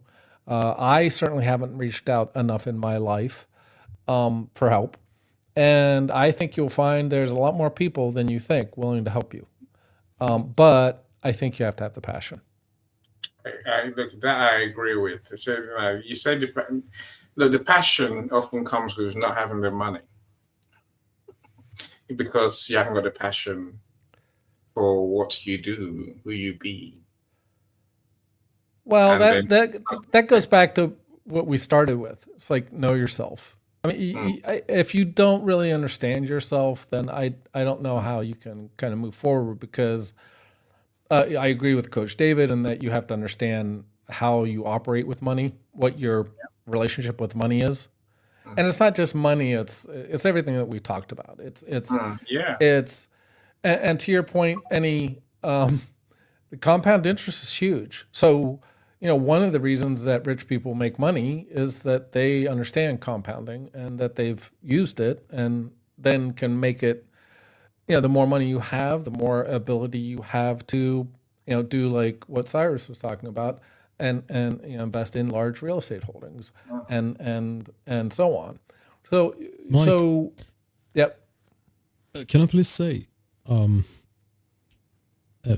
you think about the process of, I know sometimes it can be a lengthy process, but when you think about the process of printing a book, writing a book, right? What is natural, and what you're feeling is natural, by the way. What is natural is to focus on the pain, because you compare the pain to the dividend that the book is going to pay you, right? So you think, you said 1,000. I know people who told me, all of that pain for 300 copies of the book. I asked the guy who told me that. I said, how did you come up with that figure of 300? And he said, well, I know someone who went to any Old Songs event and sold 300 copies. I was like, who is it? And he wouldn't tell me. I said, so tell me, Why is it that that event stuck to your head? And he said to me, going through all of that for 300 copies. I said, well, you haven't written your book yet. That's number one. Number two, how do you feel that person may have operated if they are just waiting for people to come and buy it? I think 300 books is twice as many as they deserve to sell, because I agree. honestly, because you don't deserve to sell books if you're not proactive, if you're not approaching your market, and if you're not DMing people. How do you expect people to so do you really expect people to put down more important books and come and buy yours? So you have to tell them a story. You have to tell them your story. Your story sells the book. The book is only the hook, right? So that's how it works. And by the way, if we are writing the book to get rich, we are deluded. Yeah, that's fair. We certainly No, not, but that's a big and- F. That's a big F, by the way, right? So Yeah. what I'm trying to say is, if the intention of writing the book is to opening more doors, right? That is the right intention, because people will approach you, they will hire you for the project. Short term, long term, doesn't really matter, right? They get to know you. And that is such a privilege and a prestige, high prestige, to tell them, I am an author. And you become an author after printing the first one. Please go ahead. And I'm sorry for interrupting you. No, I mean, you're kind of reiterating, to me anyway, that if you're doing it to make money, I think that's just the wrong. That gets back to the passion. But I also feel like when you were talking about that guy, I'm like, that's still a scarcity mindset. Only 300. Like, what? Only 300. You wrote a book. You had it published. No, he heard on the live event that or I don't know how he heard. He heard that person, who was a lady, sold only 300 copies, and that scared him. Yeah, but I'm saying that's a scarcity mindset. Who cares? First of all, your book is not her book. And again, to me, it's where's your passion? I'm sorry, but I don't care to some degree. Yes, of course I want to make money and I want to do very well. But I don't necessarily care. First of all, I don't compare.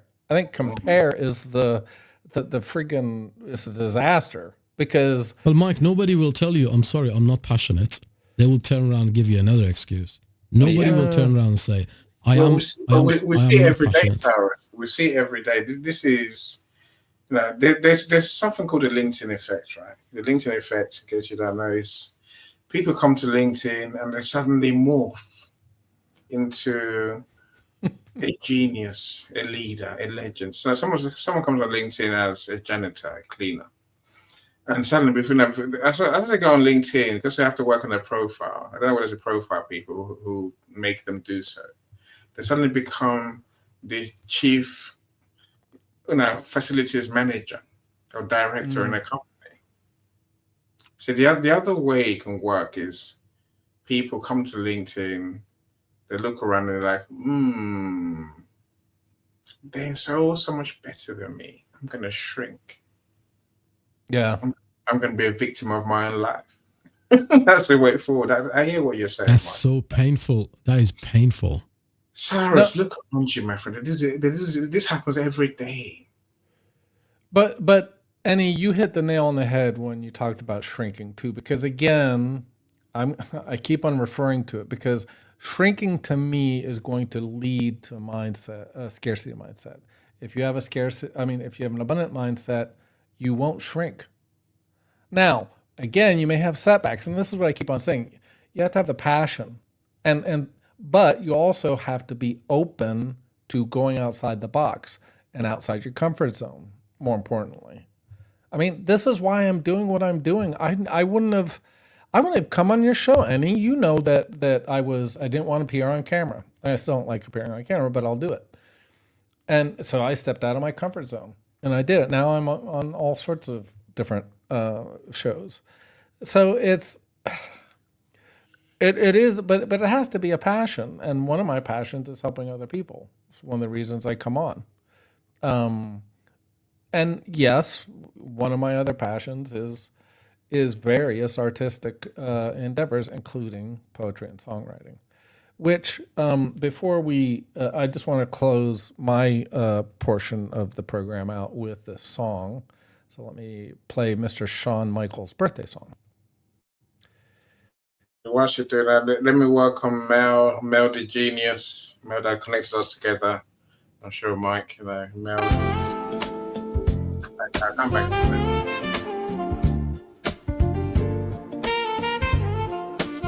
Happy birthday, Sean.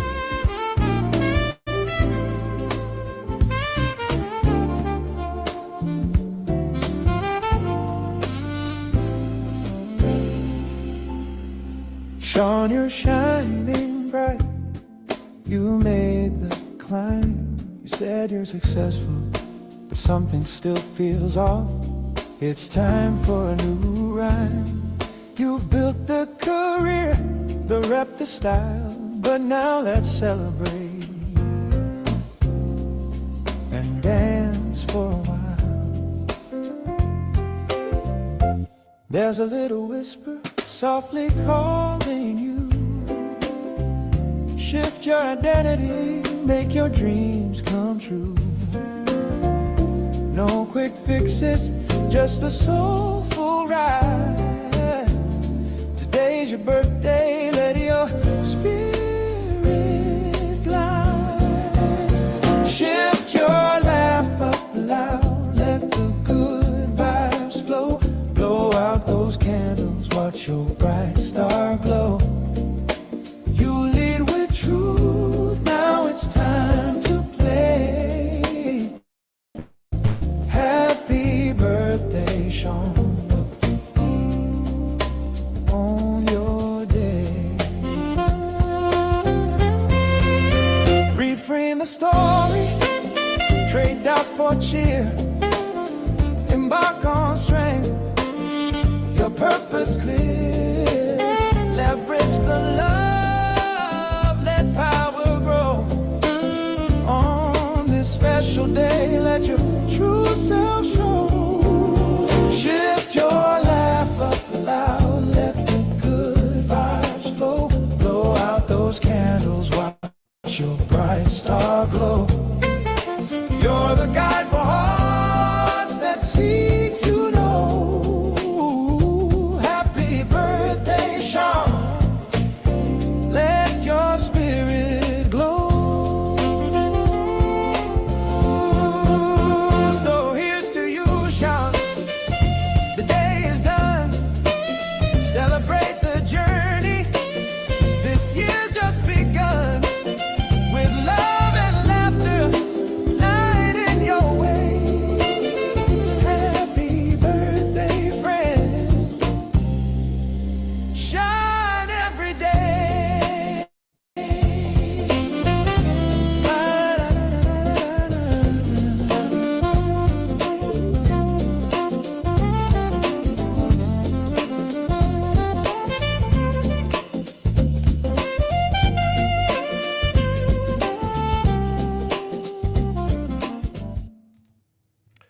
And just for clarity, that was Sean's message sung back to him.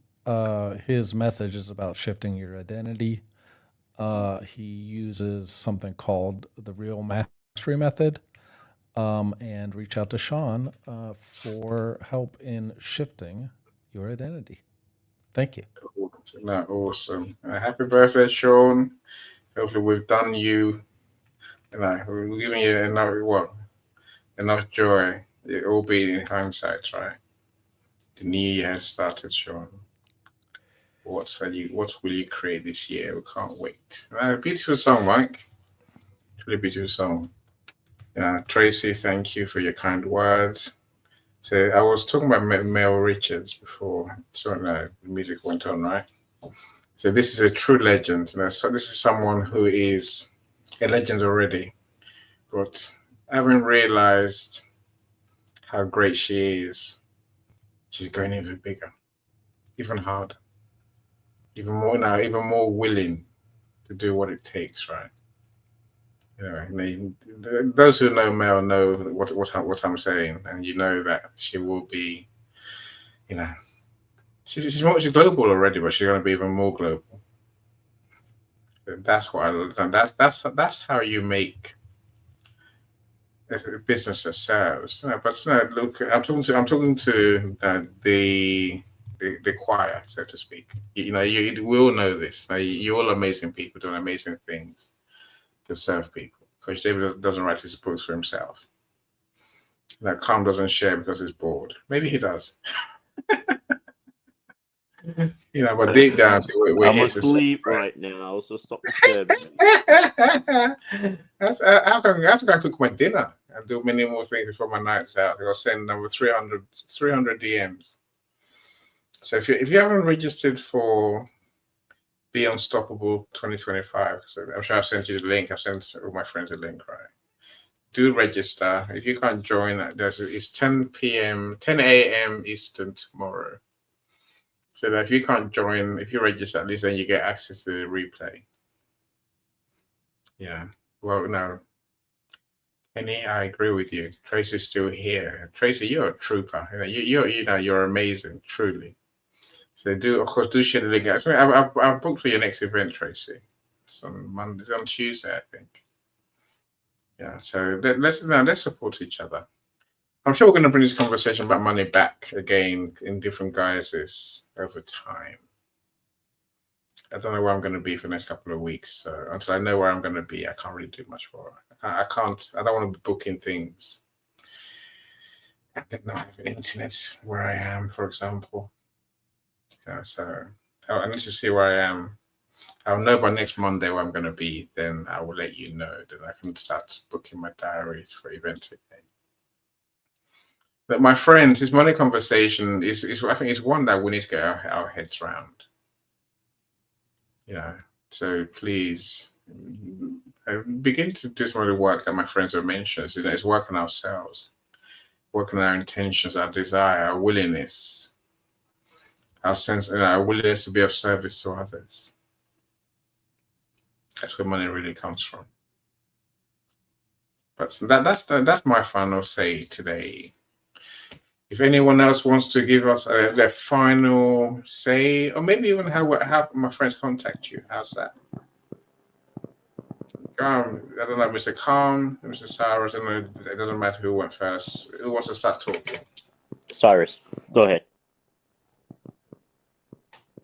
Yeah, sure. It's a little bit concerning. He speaks in his sleep, and it's coherent as well. So,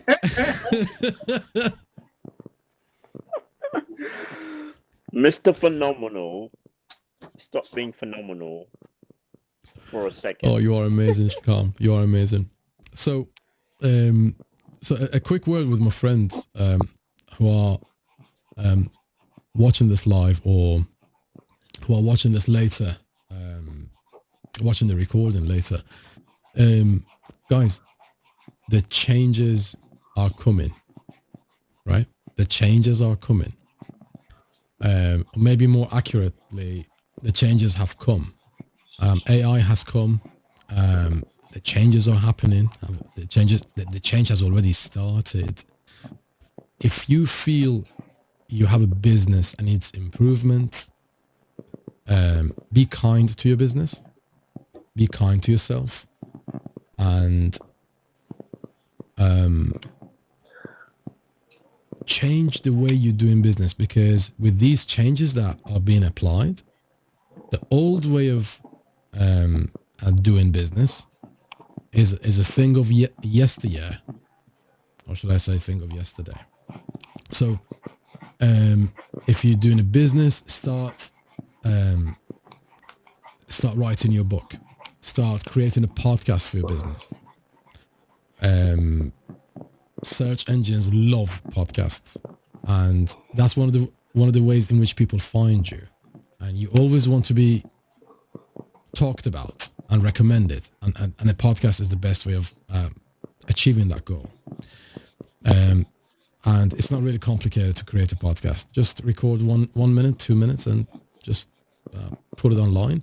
And imagine 1 minute for 1 year, that's 365 minutes of people getting to know you, right? And at this moment in time, your business potentially is not where it's supposed to be. In terms of sales, nobody's ever happy with the amount of sales they are having, right? If you're happy with it, there's something wrong there. Trust me. You're never supposed to be happy with the amount of sales that you have. You can always be better because you can always improve and you can always expand. So my message to you guys is the changes are coming. Be ready because soon the way the world is doing business is going to change, and I hope you're going to be one of the businesses and one of the individuals who's going to enjoy that ride. They're not going to be dragging from the back of that horse on the floor and on the ground, and you want to be on the horse, riding the horse. Okay, so I wish you all the best, and thank you so much for watching us on readerstv.com, and thank you so much for watching us on YouTube and on LinkedIn. It's a pleasure. So where do we find you? You can always find me on LinkedIn. You can always find me on at info@whisperboy.com, and so there are two main ways to find us, and you can always come and say hello and share your podcast ideas with us, and then we will point you in the right direction. If you need improvement, we will help you with that. But please always remember, your business deserves the best. Be the best help you expect for your business. Be that help. Actually, I love that. Be the best. I talk about mastery all the time. Be good at what you do. Be very good. If you can't do big things, then do the small things in a great way. Yeah. Guaranteed to make you money, I promise you. Now, Kenny, so Mel says, keep reflecting your brilliant light, Kenny, into our fragile world. Kenny does that all the time. As Kenny says, in response to you, Mel, thank you so much for sharing your beautiful, well-articulated, eloquently stated, heartfelt thoughts with me. He's greatly appreciated. That's quite good for Kenny, right? Hello. That's not bad at all. So Tracy said, Kenny, I came back to check on you guys. We're going soon, Tracy. We're going soon, I promise you. Otherwise, we're going to get kicked out anyway by StreamYard. Yeah. So, go on. I just want to add some very sobering things to what Cyrus has said. It's not a matter of maybe or if, it's a matter of when.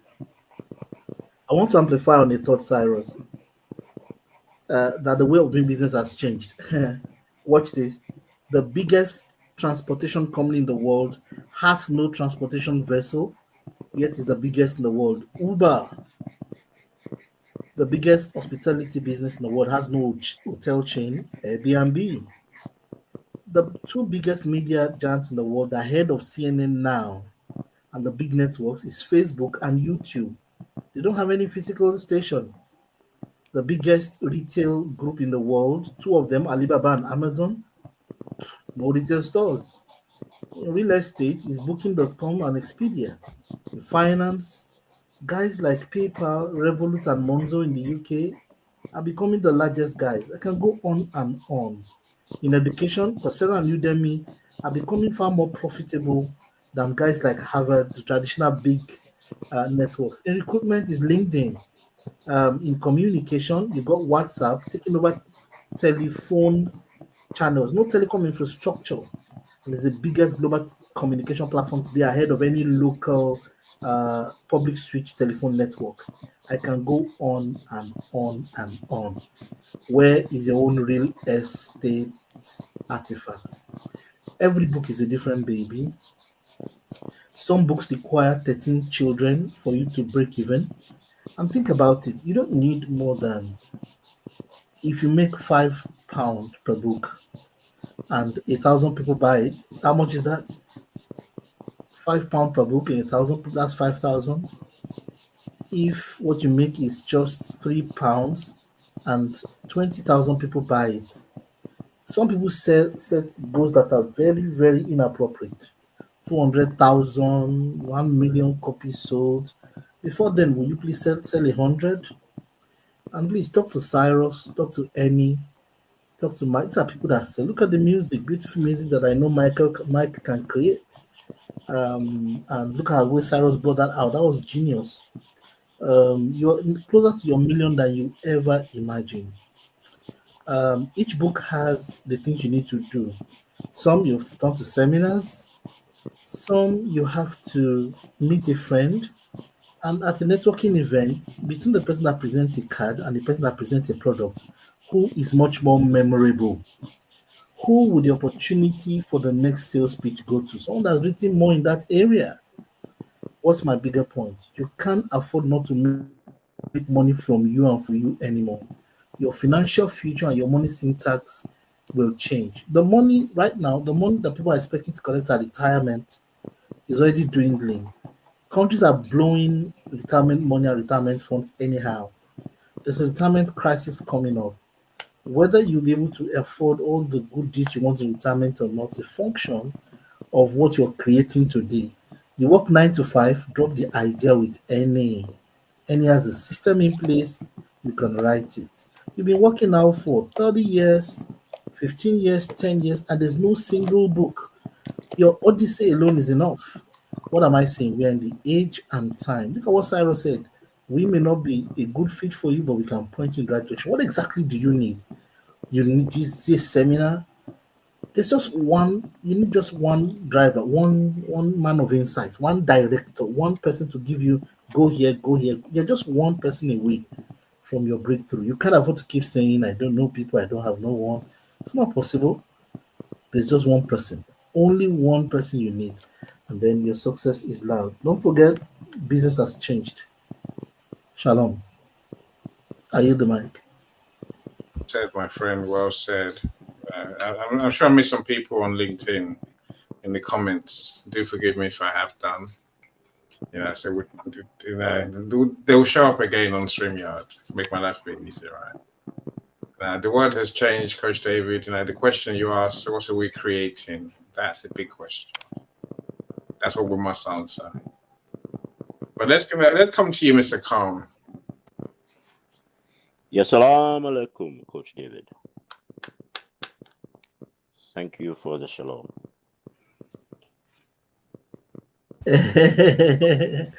God understands all languages. You're a person, I'm interested in all languages because they're the doors to all hearts. Yeah. So long as you understand the language of a person or you have an interest, you can always gain their interest and therefore an opportunity. Calm. 30 seconds. You just touched on something very deep. There is communication beyond language. For example, you can use music to sell your book and all tongues hear you, so you can sell all over the world. That's heavy. There's a language of the soul that transcends the language of your tribe. You got to look for the solutions that speak to the soul and the moment in the life of the soul of every human being that are universal. Music, for example, is a big one. So if you give your idea to Mike or your book to Mike, it's going to craft a music that will sell that thing. And doesn't matter the language of the person, the lyric will sell the book. Thanks. I just want to add that to the thought you're pushing there. That's heavy. Thank you very much for that. That is and I just need to key up on that before I forget. Those that know Felipe, he wrote, I wrote a song for his book launch, and now he created an animated, using illustrations from the book, he created an animated video that is playing that track, and he is putting in his next release of his book a QR code to play that track. So we really need to think outside the box when it comes to how we get this message out. And I'm right with Coach David in that music is a very powerful way to do storytelling and to bridge language gaps. Yeah. You see, Annie? You see? All these people are talking about music. I listen to music all the time, almost 24/7. I'm on the music box, Hey. Come. Thank you, guys. Thank you. Come, just imagine if every book, every chapter of your book, let's say you have 12 chapters and there are 12 tracks, and every chapter has a poem, and then every chapter of your book has a music, something that speaks to the soul and bypasses all limitations. Those are deep things. And from there, you go to movie scripting. This is where Mike and Cyrus come in. I mean, the things you can do once you have a product moving, but write the book first. Start. Yes. Just agreeing that you're talking and I'm getting excited. You can also create games. You can create games. The touch points you can create are huge. What you can become is huge. Your introduction to greatness is better through books. I mean, let me leave I'm getting more excited. Mike and Carl, thank you. Mike, you got to write them. Mike, you got your poems written already, man. Come on, get someone to publish them. I would like to publish. Of course, I would. Alas, I don't really care who does it. I'm more interested in the fact that your insights, as Coach David just said, your knowledge, your experiences, your genius can't literally be left unheard by anyone. A year ago, I would have told you to get tossed any. Because just let me explain. Because I was so into this concept of scarcity, but more about scarcity about my self-doubt. So I think I'm going to keep on banging this drum. I think we really have to look inward and say, all of us have something. We have a story to tell. And poetry and music touch others very deeply. Now, if people, you've heard some of my songs. If I'm very attached to some of them. And as Cyrus saw and pointed out, I've done two videos now, which are very labor intensive, by the way, for two of those tracks. But and that's just yet again another way to get that message across. But I just encourage everybody. We all want to be seen, heard, and valued, particularly valued. We have value to bring. So when we talk about monetization, yes, of course I want to monetize. But more importantly, I want to reach people. I've written books about division. Songs about division, which I haven't published, by the way. I've written songs about love. I've written songs about overcoming. I have a song called Victor, Not Victim, which I'm a big believer in. We have to get out of the victim mindset. Even if we've had, gone through the ringer, we have to overcome. And so that's my message. And that would be a message for a book if I choose to write it. Excellent. But Annie, it didn't. I'm only saying, if you had come to me like a year ago, I wasn't wallowing, but I wasn't where I am today. And I also think we have to. Well, I went through this little thing called a Cabbage X4, otherwise known as a quadruple bypass, and that will change your mind about what you need to do and when you have the time. So. I get that. Again, so I would refer to my friend Kelly's amazing quote. We have two lives. We want to start living our best life when we realize we've only got one life left. Yay. And the time is now, right? For all of us. The time is now for all of us. Look, I will thank you all for being here. I'll thank you all for spending time with us, all for commenting. Just for being, I'm grateful to all of you. Hold on. The interruptions just kept on coming in. I felt like Kenny there. If you're sharing gems, what do you expect? Anyway, you got. So I'll give you 2 minutes more. 2 minutes more. Okay, let me make this quick. Like Cyrus alluded to, I share the best from the best by the best. I wholeheartedly believe in that. And this group of persons that you have here with you, I share them with you because they're the best and they produce the best and they are by the best. Thank you very much. Certainly appreciate you guys. Later. Thank you. You enjoy your night, my friend.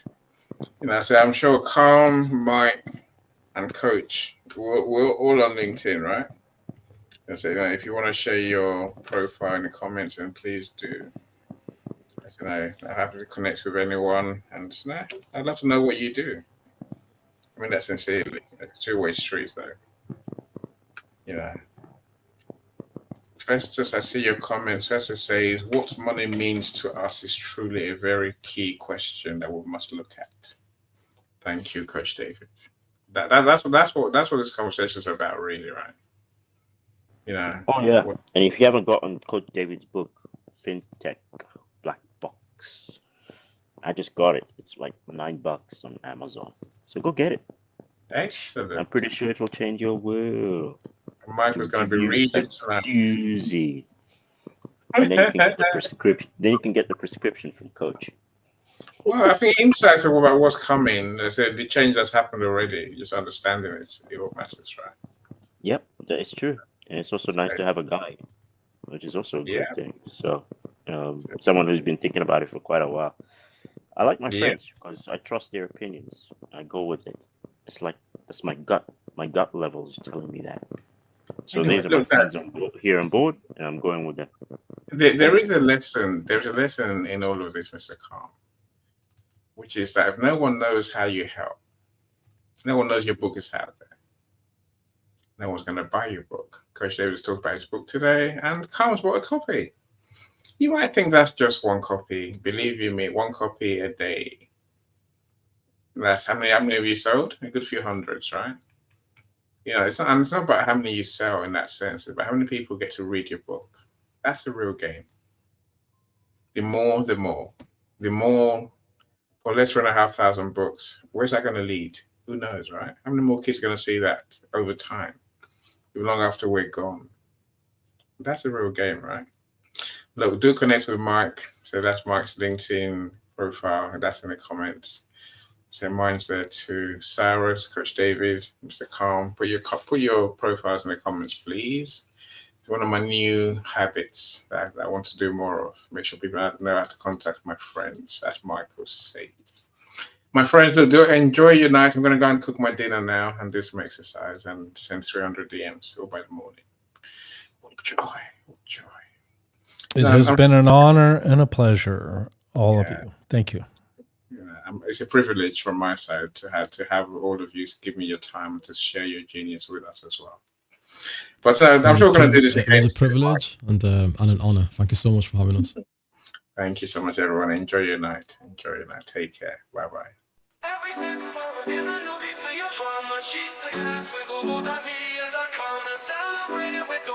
Champagne or rum, but she's success with global.media.